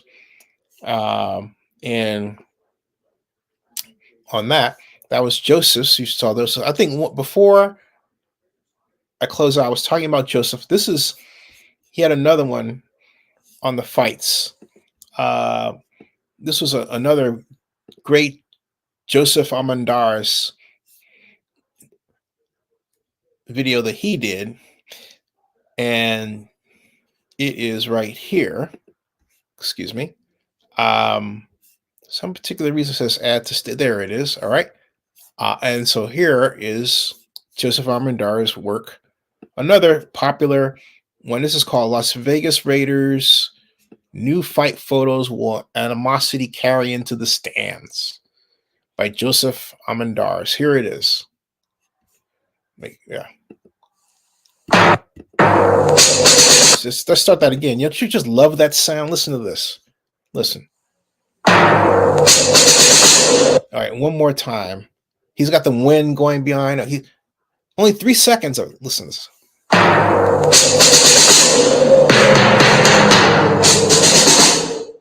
So I just added new photos from Friday's fight, and the question is, will this fight spill into the stands? We know how passionate these fan bases are. Welcome back, everybody. It's Joseph for Zennie62. So as we are well aware of that, Gruden wasn't happy with the fights. He wanted more work to get in, but it seems to be coming from the Rams side of the field.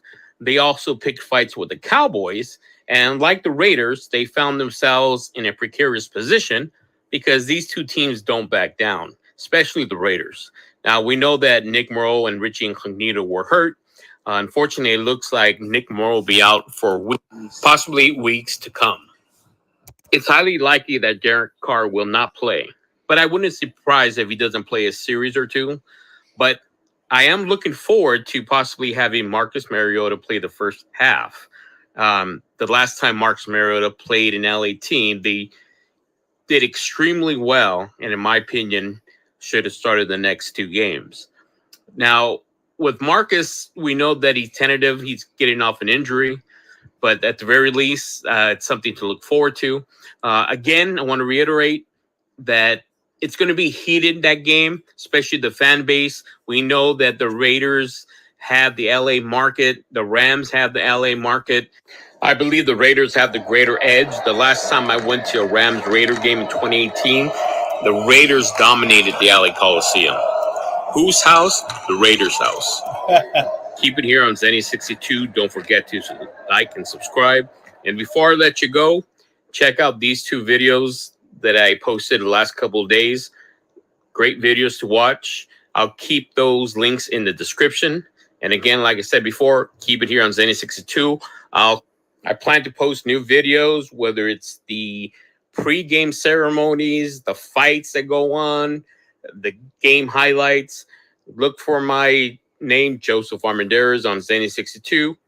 And again, thank you for watching. Keep it here on Zennie62 and check out my other videos. See, this, like I said, he is the master at making an engaging video, and telling a story. Okay, it didn't matter if it was longer than this or 3 minutes. He did that. Okay, and he did a great job of this. Now, you should used to watch. I thought maybe with Power Direct you could click on these. I don't know. Let me try this. Nope. Didn't work like that. But he's got those 2. So let's go back and see the other ones. Here's another one that he made trying to, I think he did, this is Loki.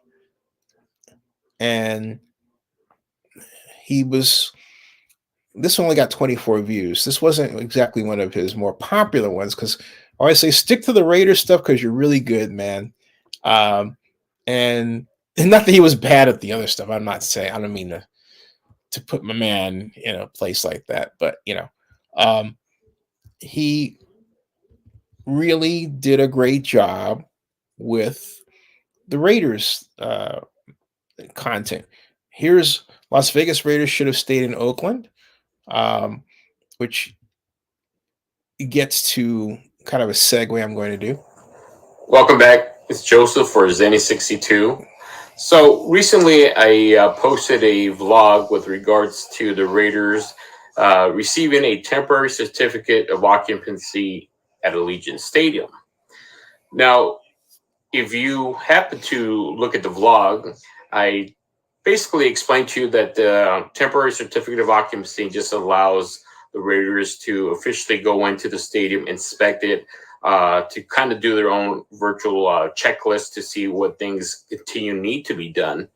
And also it allows them to essentially go in and maybe furnish their offices or maybe get into the details of putting the suites together.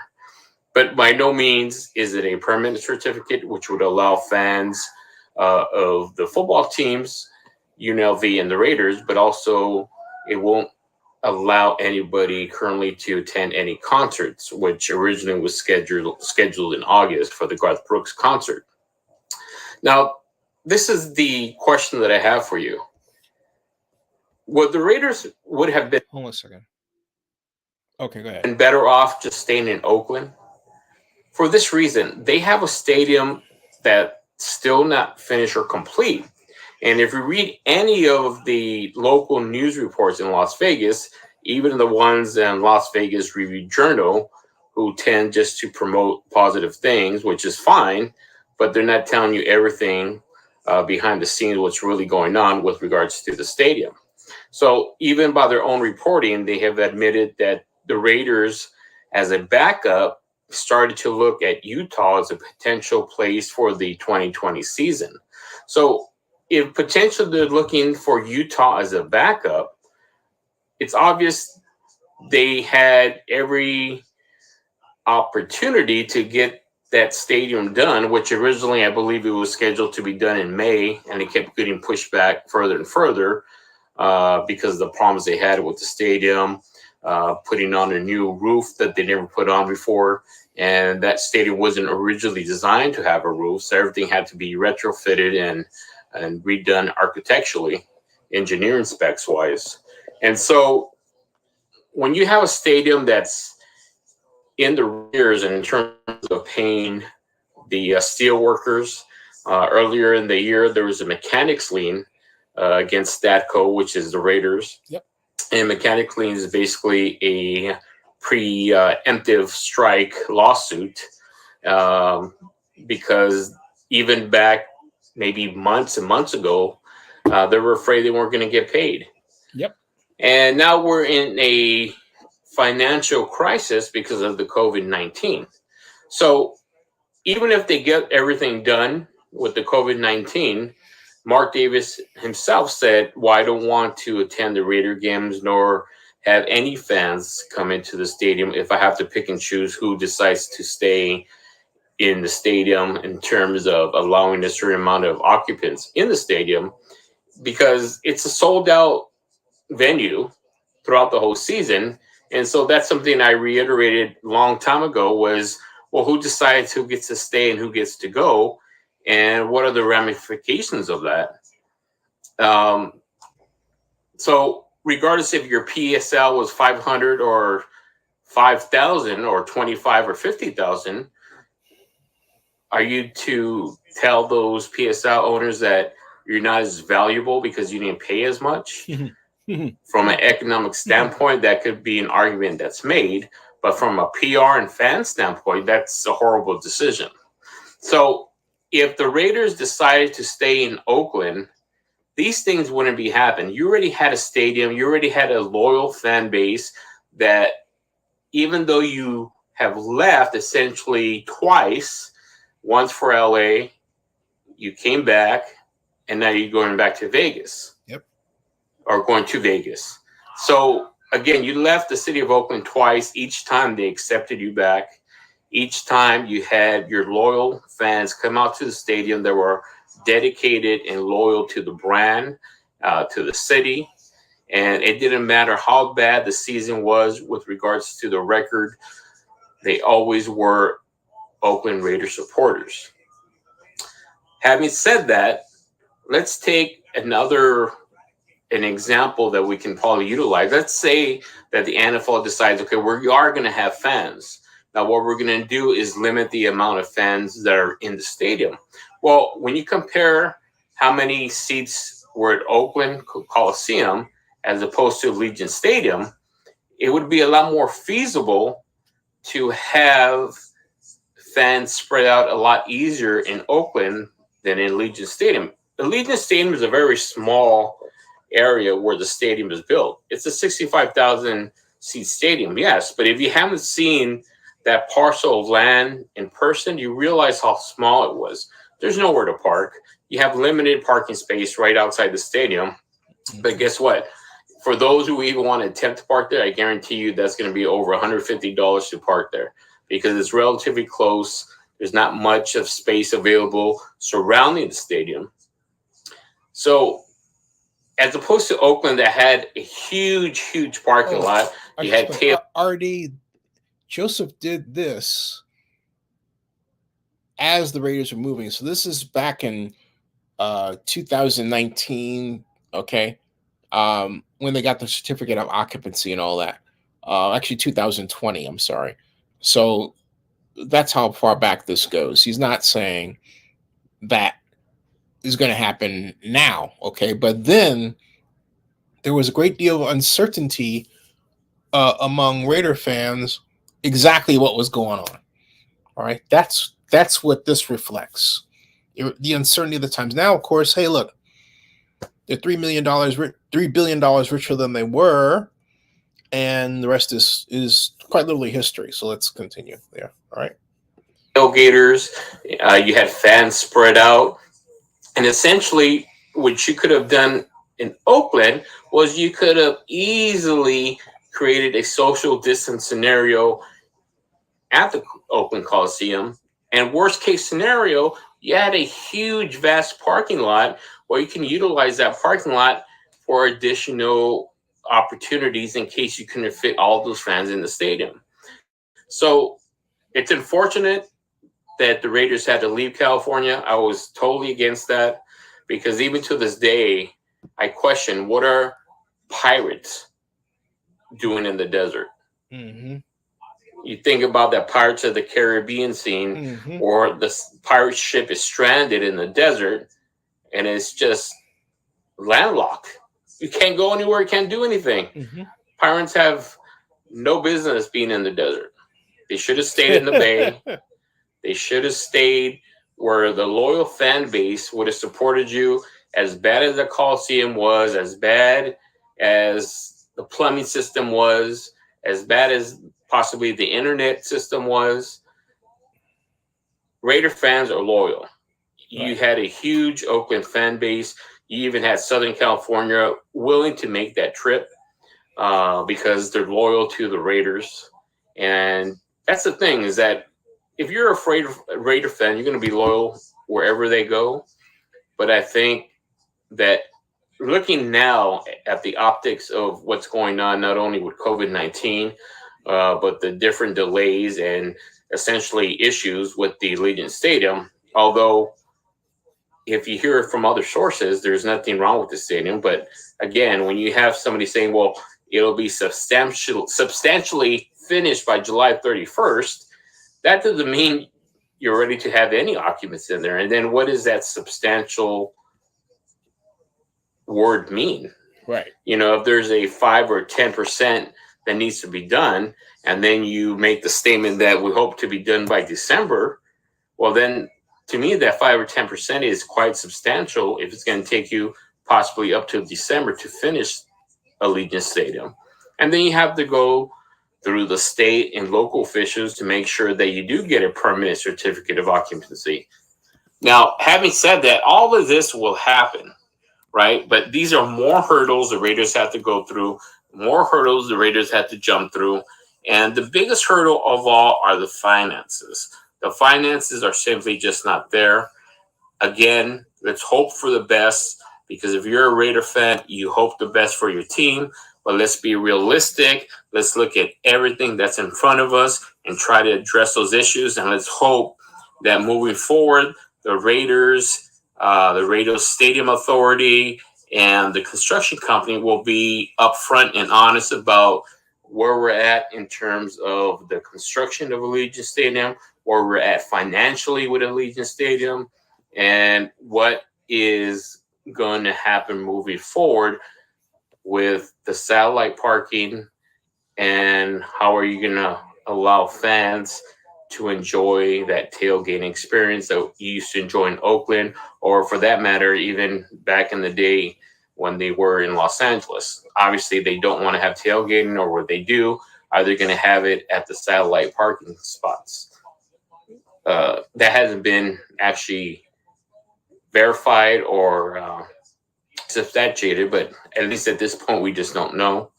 But again, just to reiterate, I think when you look at the circumstances that the Raiders find themselves in now, I think ideally it would have been smart just to stay in Oakland, maybe seek out investors in the team.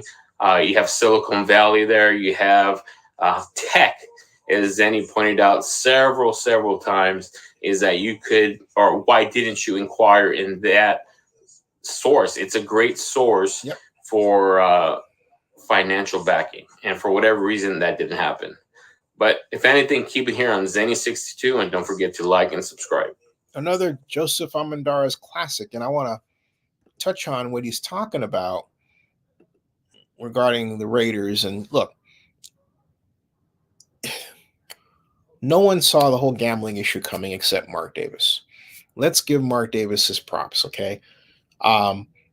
But the whole issue of the Raiders leaving has been divisive.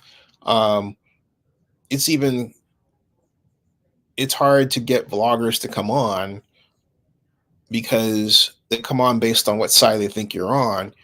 And my side is just different. I'm impacted by the fact that I have lived a generation of Oakland sports problems going back to 1993 as a Montclarian columnist, or if you like, you can take it all the way back to 1987 when I started working for the city of Oakland, and then started working on redevelopment issues and focusing on the Coliseum redevelopment area. Yes, the same redevelopment area that surrounded the Oakland Coliseum and grew to be 7,000 acres in size. I have been several atmospheres depth in this problem. And so after seeing bureaucracies in Oakland, and I say bureaucracies in Oakland because you have different people at different times, right?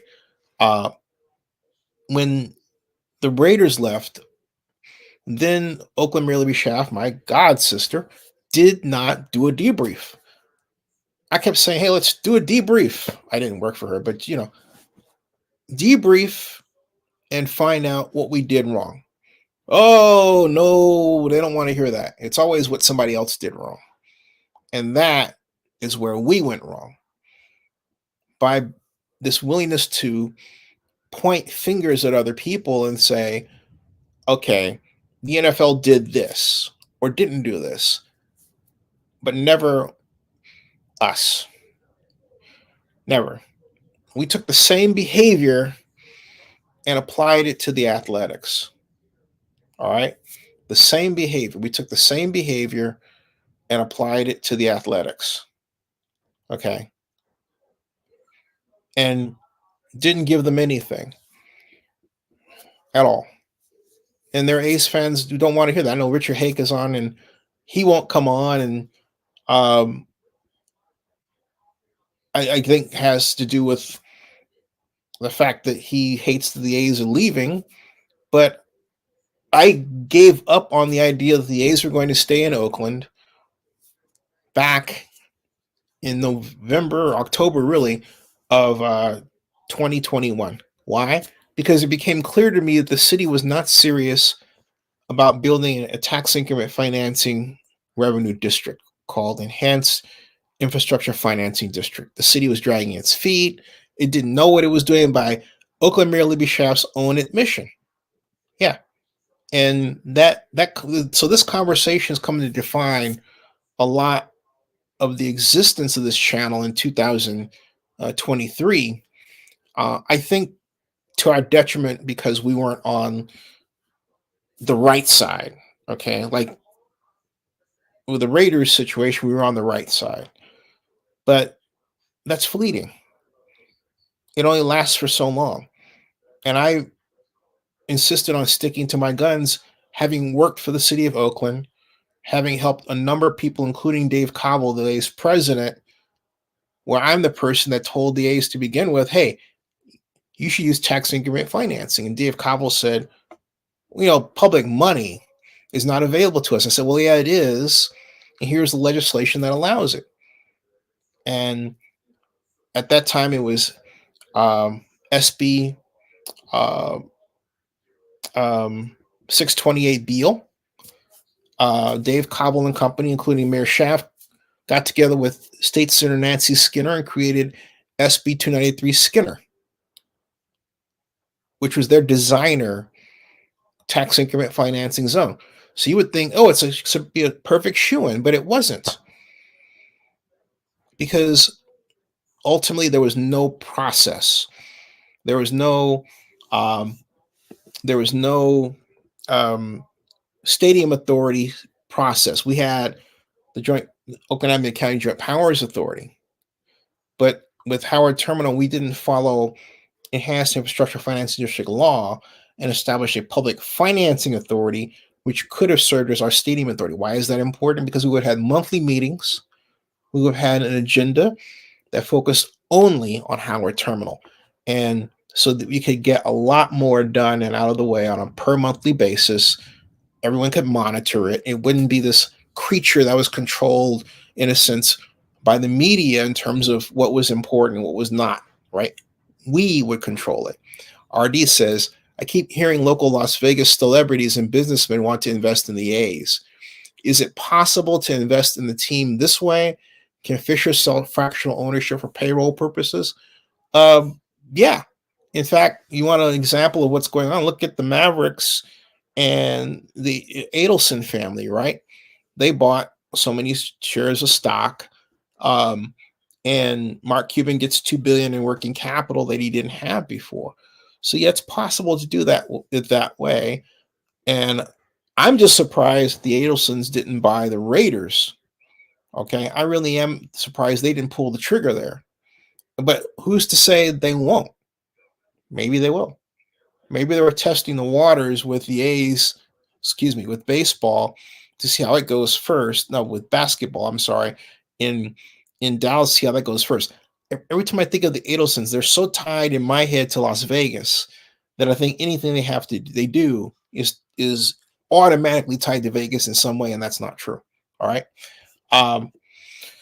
So we spent a lot of time talking about this, and it's going to come to a close when the drawings are released,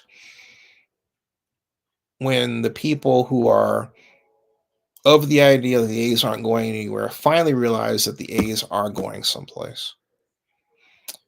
And it will remind me once again of how little we pay attention to government. That's the rough part about doing this. You take that risk. I chose to take that risk. I chose to stand tall, present my beliefs based on my training, and that gave me a certain comfort, as opposed to going out and saying what they want you to say. All this, oh, save the A's and all this. Okay, they were leaving. I called it. I called it back in November of 2021. I called it. Artie says renderings will be released on Super Bowl Sunday to the world. We'll see. I think it's going to be before that. I think it's going to be January 18th. And the reason I say that is because that's when the next that is when the next Las Vegas Stadium Authority meeting is. And that should begin the process. And we're going to be following that here. That should begin the process by which the Stadium Authority takes on the look of the organization that's behind the athletics pursuit rather than just the Raiders. Okay. But this is what I'm interested in. Who have you heard? You say you keep hearing who? I want names. I want names. Who have you heard? And I'm not saying, and I don't mean to present the I don't believe you tone, because I do. I just want to know who you've heard say that. Say it on, present it on this show, right? Write it down. Who have you heard? Who have you heard? So that's come to define us. I think we've added vloggers, and like I mentioned Joseph, Jessica's came in this nice segment, and like to have her back. And I think where we are at is we just simply need investors to keep it going. But it's got to sustain itself, because who's going to put money into something that they're not going to get their money back, right? But on the other hand, some people pay for news organizations. I don't want this organization to be a money loser. We have 2 clients now, for example. All right. I want it to be a money maker. So on our websites, I have stripped our sites for the most part of Google ads, because Google ads simply don't pay. They cheat you. You put the code in there in your header file and your index file, and the computer does the work of posting these ads automatically on your site, or in this case ours, and they can drag the site down. They open on their own schedule, maybe they're more elaborate, all this stuff.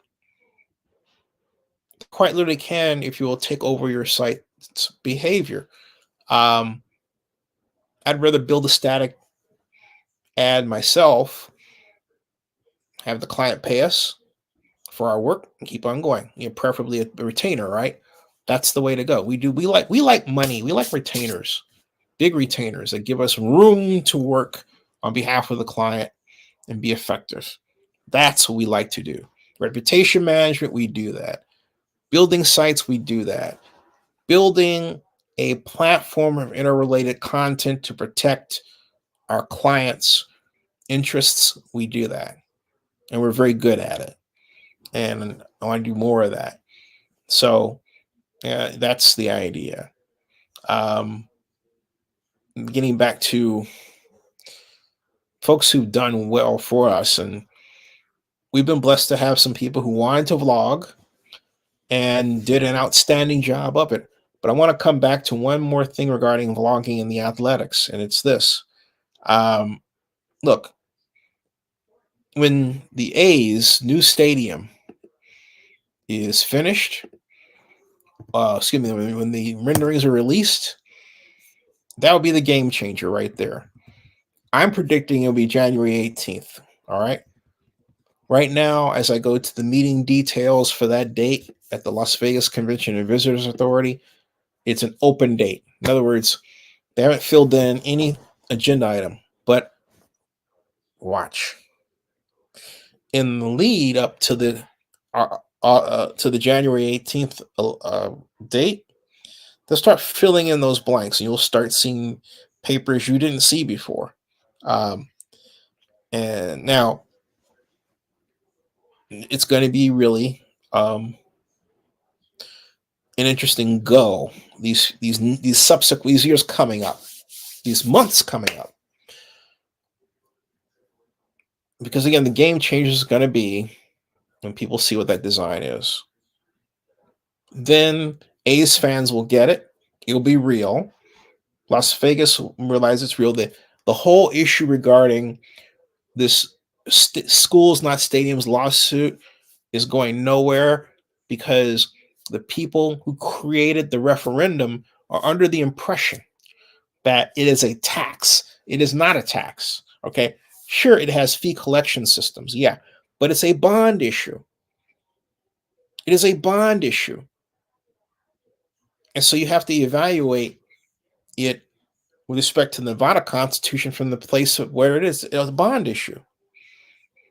They don't do that. Okay?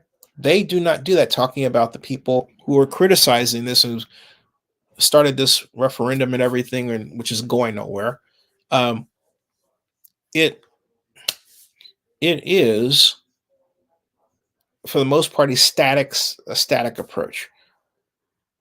Add in the question and see where it takes you. You're going to come back admitting the truth. RD says Schools Not Stadiums has 129 followers on Facebook. Ha ha ha. No, it's not going anywhere. All right. Rap Album Depot says, if Major League Baseball goes to Vegas, it'll be great to see them play at a baseball renovated Allegiant Stadium. I don't think Major League Baseball gets to go to Vegas, though. Oh, they'll be there.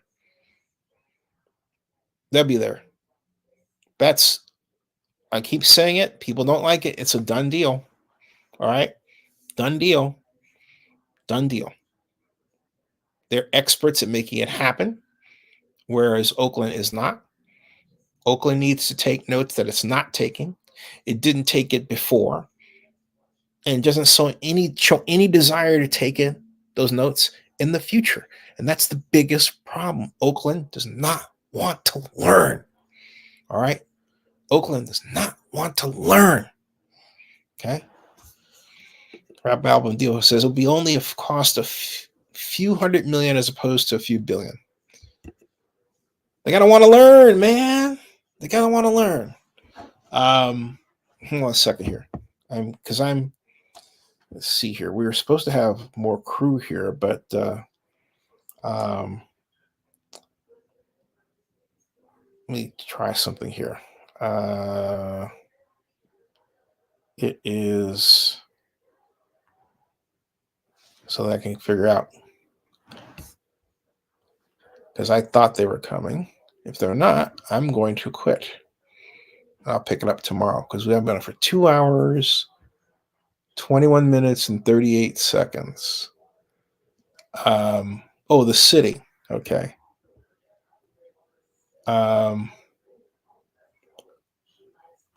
Oakland prefers gridlock, does it? That's interesting. I don't know. Let's see. I think all right. Okay. All right. So anyway, okay. So I was looking for having our NFL folks, but I think Ray says City Hall sees gridlock as solution and people suffer. That's epidemic in notion. Yeah, it is. I think sometimes, here's the thing regarding all of this. There are two types of people in this world. There are people like those watching who watch, and then there are people who participate and make things, like some of those watching. I see you. But it's what I keep saying is that the problem here is that you have some people who they don't make it clear exactly what they want, except to do their own thing. And then what happens is that we have some, and I'm just laying it out here, who make video blogs, and the video blogs don't make money for them. And I said this before, and I'll say it again. I am not in the business of paying people anymore to make videos that don't make money, that don't follow what's going on in the news, that don't follow keywords. I found that I can say that until the cows come home. And there are some people who just won't, try it. Joseph was one of those people who tried it and made it work. Overall, news, because there's so many different ways to get your news, it's harder for any one particular outlet to make money in a way that relies on traffic. That's traffic reliant. But it can be done, okay? But you can't use organizations like Google because they are coded to shortchange you. All right? They're coded to make sure you don't make money. But see, here's the other issue. All right? We have had people who vlog for us, but they want us to pay them, and yet they'll go off and do the same work someplace else and not get paid for it. I'm not advocating that, but it's a fact. The biggest problem in the world is that you have social media sites and people give free work to those sites, or they use them to make up a group. Now, having a group is not having a corporation. It's a vast difference. But I can't sustain that. That behavior is fiscally unsustainable. And it's wrong for anybody to ask me to continue that kind of behavior. I've said to some, hey, look, if you have a business down there, you want to promote them, go and promote them. You don't have to actually physically go down there. You can mark your territory anywhere in the world. Let's say that you wanted to be an expert in London cafes, right? Folks, you don't even have to visit London. You can talk about the cafes one by one, get the titles right, then do a round robin of, like, say, 15 cafes for 1 week, and then go back and do another one, knowing specific tidbits of information about those cafes, like the age of the owner when it was first started, that sort of thing. Over time, what you will find is that you've worked up a kind of trail of videos that tie you to a particular location anywhere in the world. All right? That's the idea. That's the way that I do it. And if that area is in high demand, then guess what? Your videos will be in high demand. All right? Period. Okay? Period. RD says, Vegas already banked Major League Baseball. Now talking NBA. Yep. Well, yep. Yeah. It's going to be more privately financed, I think. City Hall. City Hall sees gridlock as solution. Perhaps people suffer. That's epidemic in nature. All right. At any rate, that's what we're going through. Okay. And there are people who have, again, they're unpaid, groupings, but they don't bring those groups into us. So how are we supposed to grow? Then I've got one person that I invited on as a vlogger, but they say they're going to come on and they don't come on. So am I supposed to hold that stock? No, I got to give it up. That's just the way that is. Okay. The people who do this don't understand that that their behavior is destructive of what we're trying to do here. So I need to make some decisions about how I'm going to handle that and them. And I shouldn't have to, because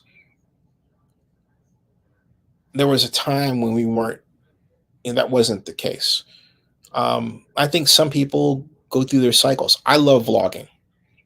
And that's really is what the heart of this. I love vlogging. There are other people who come on and they just want to be in a group live stream. But vlogging is the ultimate form of communication. The ability to look at you and say where I'm coming from, to tell you about an area location, or to tell you that I'm in an area location, and then so properly write the description for that when you are focused on that location, you find me. or anybody else with us. If you take a look, if you think about what I'm telling you, it's a powerful tool. You can never, again, I want you to pay attention to what I'm saying. You can never visit a city, ever. Okay? Ever. And still be known for visiting that city. Because ultimately people look at platforms to figure out where things are. It doesn't matter if the platform is Facebook or Google search or Yahoo or any of the other ones that are out there. As long as you're geotagging yourself, you can't lose. And that's what this is. It's geotagging. All right. It is pure geotagging, and I'm going to continue that. But I can't do this hold on a second. I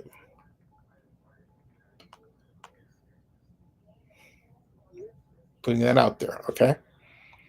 I can't continue to do this in a way that I wind up being in the solo act.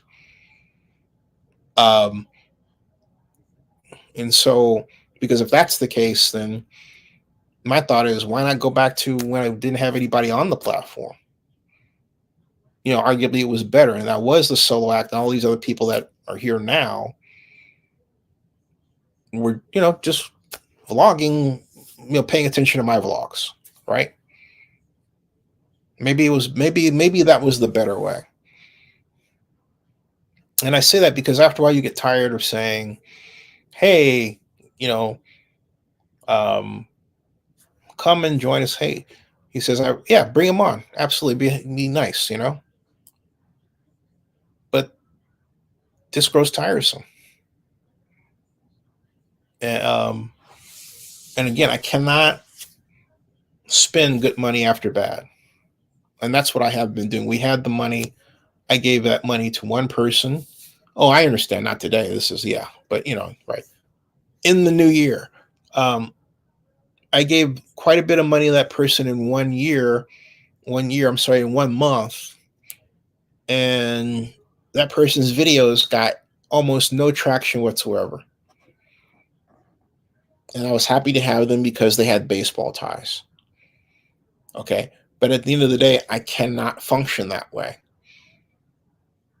I cannot have an organization that functions that way. You know, I don't care how, you know, it just can't. It doesn't make any sense at all. So where we're headed is sponsored content. I'm not going to run ads that are from a machine. It doesn't matter whether it's Google AdSense or what, because again, they're designed to cheat you. You could have 6,000, 10,000 visitors a day, but they'll engineer it as if you had 3. Is that right? Of course not. And Google is notorious for this. And there's no law against it. There should be.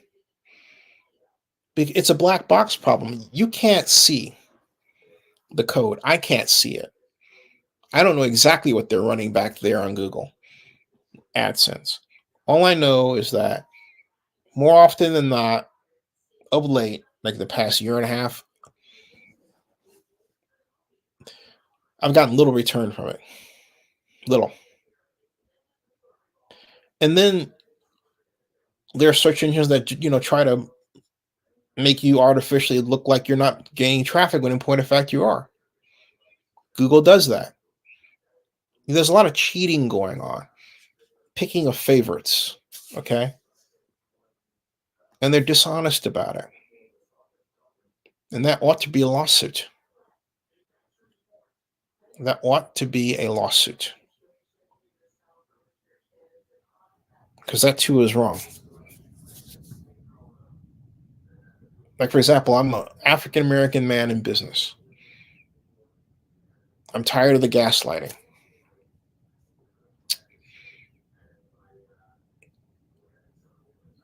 And I know there are people out there that are coding around our ability to make money online. Or trying to. It doesn't matter if it's an insidious bot attack is the greatest example of what I'm talking about. Okay? Not a good situation.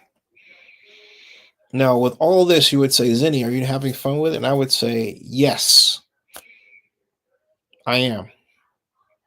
It's the creative process. It is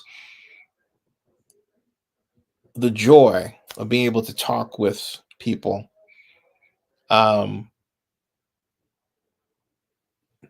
Interview them and learn from them. And there'll be more of that. A lot more.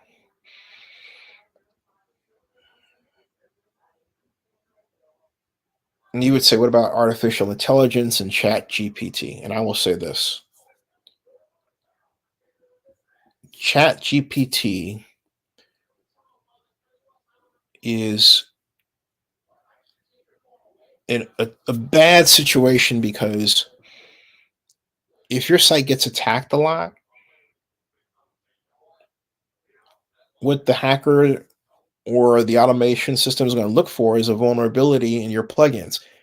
And more often than not, they're going to find it in Chat GPT. You have to make sure the maker of your Chat GPT plugin is savvy enough to switch out the code, put it in there, put it in, and make sure that it keeps working.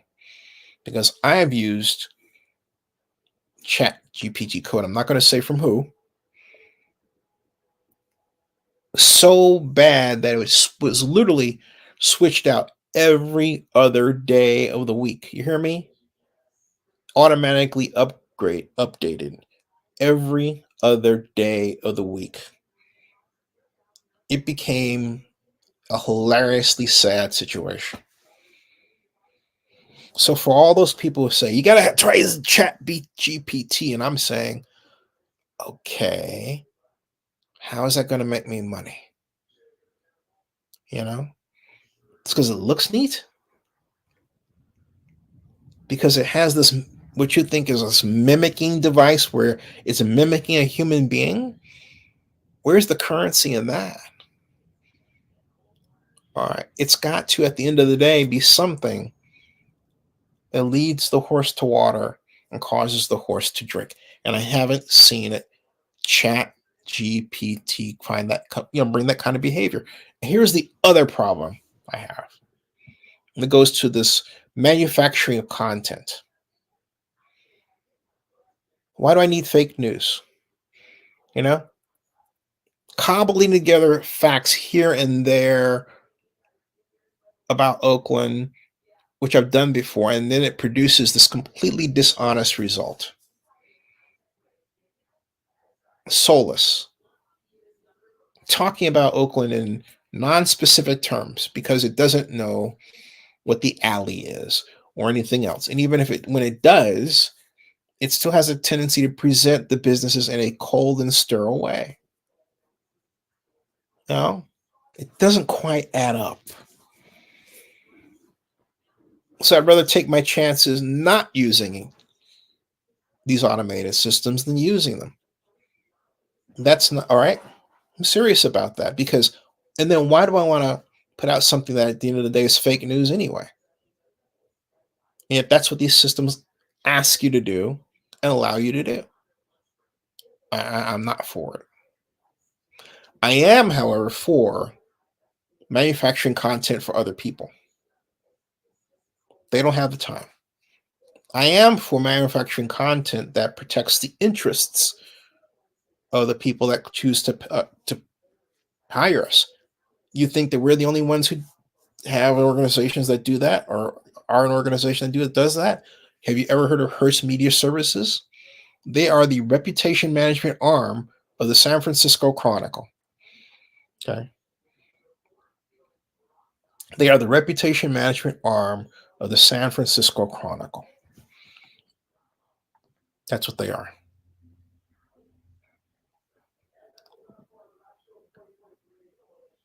So I have a lot of thinking to do about this, and I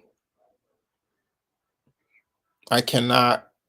Standard Oil, yes, Standard Oil, okay, but I cannot allow a business model that is unsustainable, that pays people more than what their content is generating. One of our writers is in London, wants to be paid for for NFL, but the trouble is that the content he produces does not generate traffic. So I have to figure out another way. And the other way I can come up with is we have a specialized ad or something with our current paying client or future clients that then pays him. So using his article to gain some traffic that gets attention for the plight of our client. Does that make sense? Okay.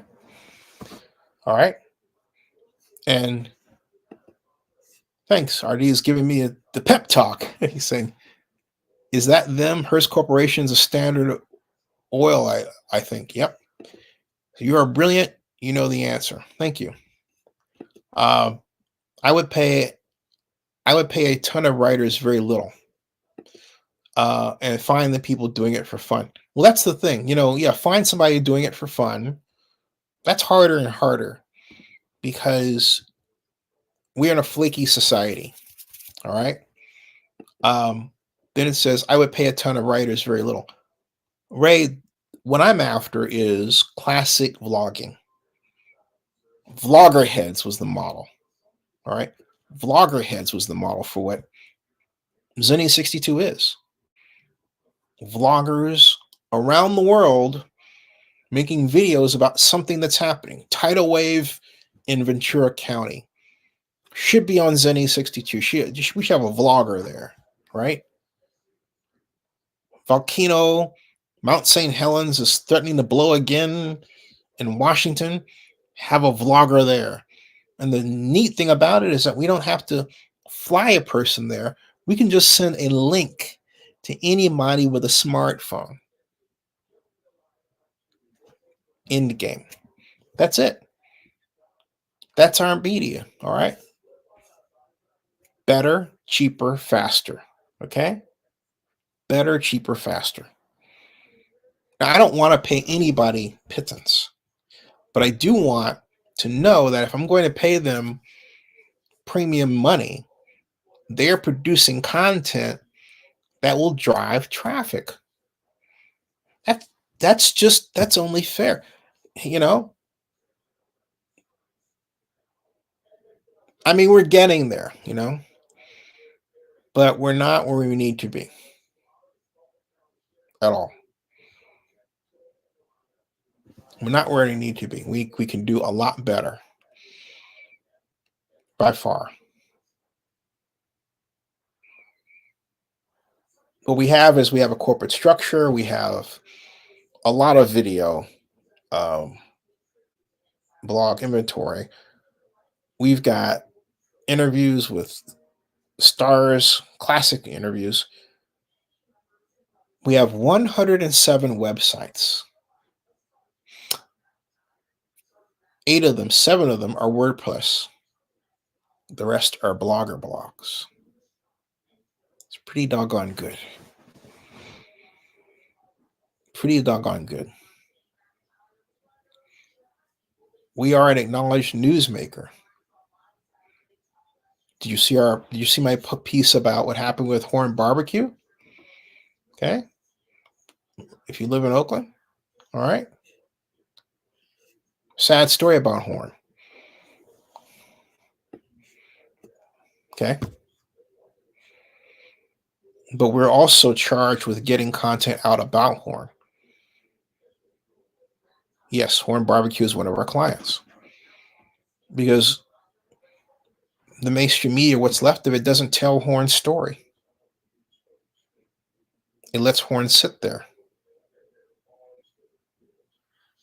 And what we do, we don't write stories about Horn. Well, we vlog about him in bulk, not once in a while. That's what this is about. This is about getting the word out about their plight, about being their primal scream. That's what we do, because they are upset, they are angry, they are anguished over the way they've been treated, and they have a right to be. They have a right to be, okay? So that's where we come in.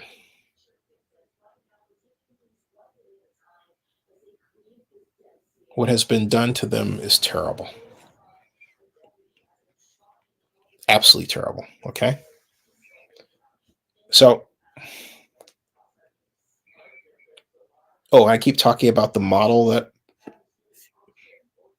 this is based around. Well, I believe the website, I hope the website is still up. Vlogger Heads.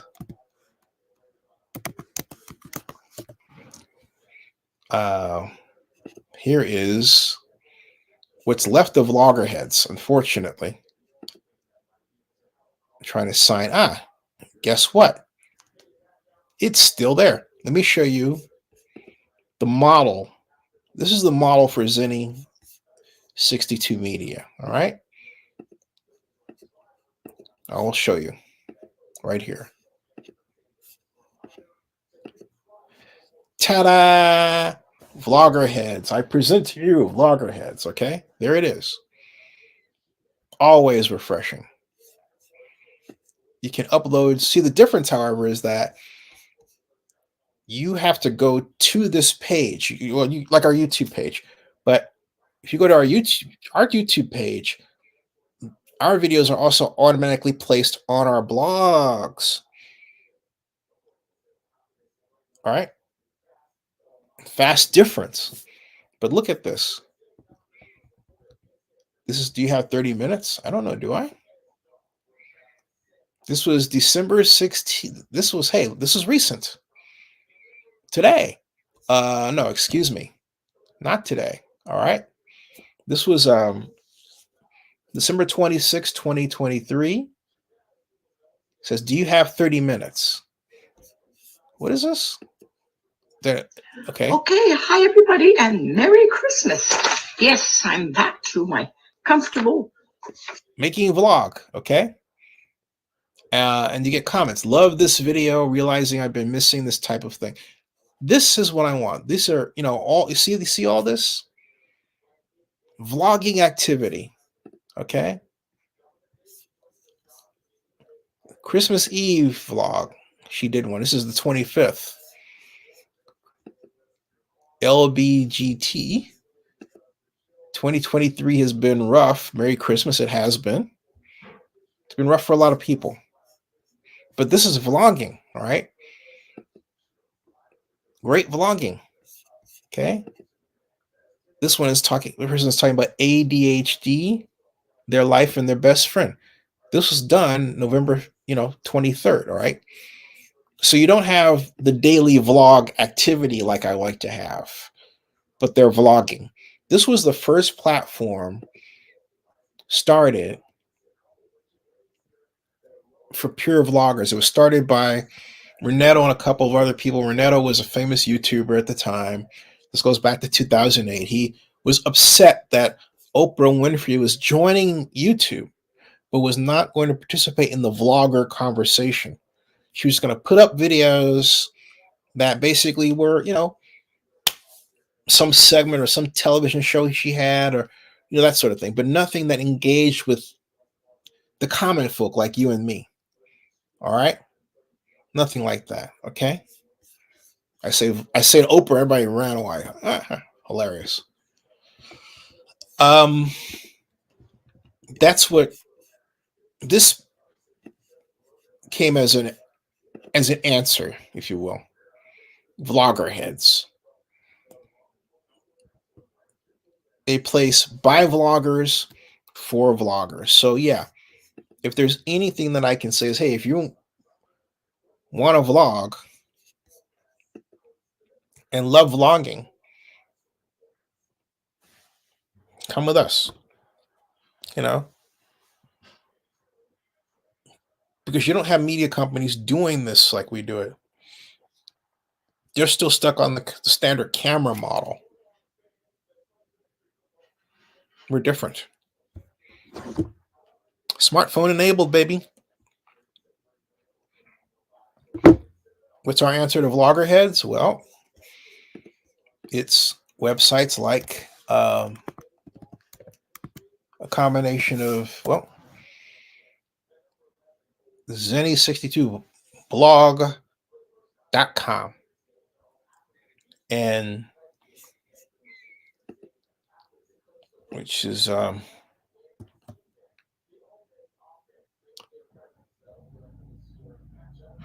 as I say this to you,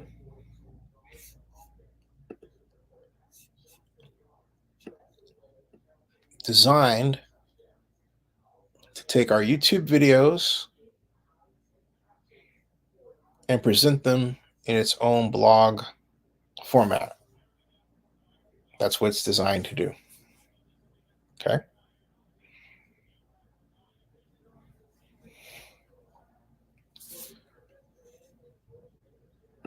We have, here it is. And I'm going to remove the Google AdSense ads because they really slow it down from opening. I've got to change that. And then I've got to figure out which IP address is being used to attack us, and I have to cut that off, which I'll do once I get out of here. Okay. We need vloggers. We don't need people who really sign up to vlog with us, but they're just sitting back and keeping this on or watching, but whatever.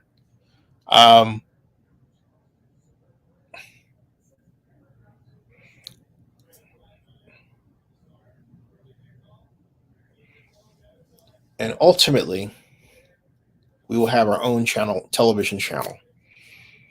But I reiterate, I am not into the idea of paying people for cheap. We do sponsored posts for clients. We do content placement for clients. We get out the information on behalf of our clients that the mainstream media will not get out for our clients, particularly our clients who are Black. Too many Black businesses are being harmed under this media structure that doesn't favor them. Simply just, hey, that dynamic of not believing a person because they're Black, which some Black folks do too. All right. All of this is designed in a way to combat that, in a way. And we've made great strides as an organization from that perspective in a very short period of time.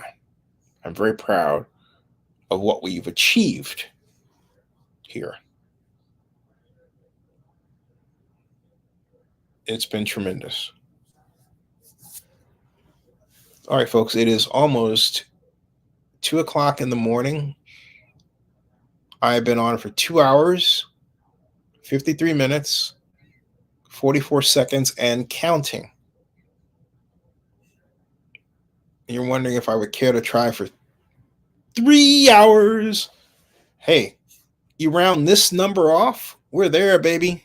Woohoo, we're there. We are there. Boom. So I'm going to bid you adieu. I'm going to go into the bowels of my website here, and which is refreshed right there, and find out why it's not refreshing a bit faster than that. And a big culprit is that ad you saw that popped up. That is going away. It's going the way of the dodo bird. Bye, bye, bye, bye, bye, bye, bye, baby. All right. We'll see you later, folks. Remember, happy vlogging. All right. We'll see you later. Thanks. And Happy New Year. Will there be a live stream tomorrow? Yes. I'm going to start one and do one, and I'm going to fire it up and get it going. Yes. Absolutely. But I'm going to focus more on getting clients that we can then make content for. That will be the number one objective here. RD, oh, that was you. You were watching. Hey, Happy New Year, RD. Moss, Happy New Year, man. Isn't it kind of interesting to know that somewhere in the world it's already New Year's Day? Ooh. Yeah. All right. Live long and prosper. I'll see you later. Oh, by the way, I wanted to show you this real quick if I could. I think it will work. Let's see here.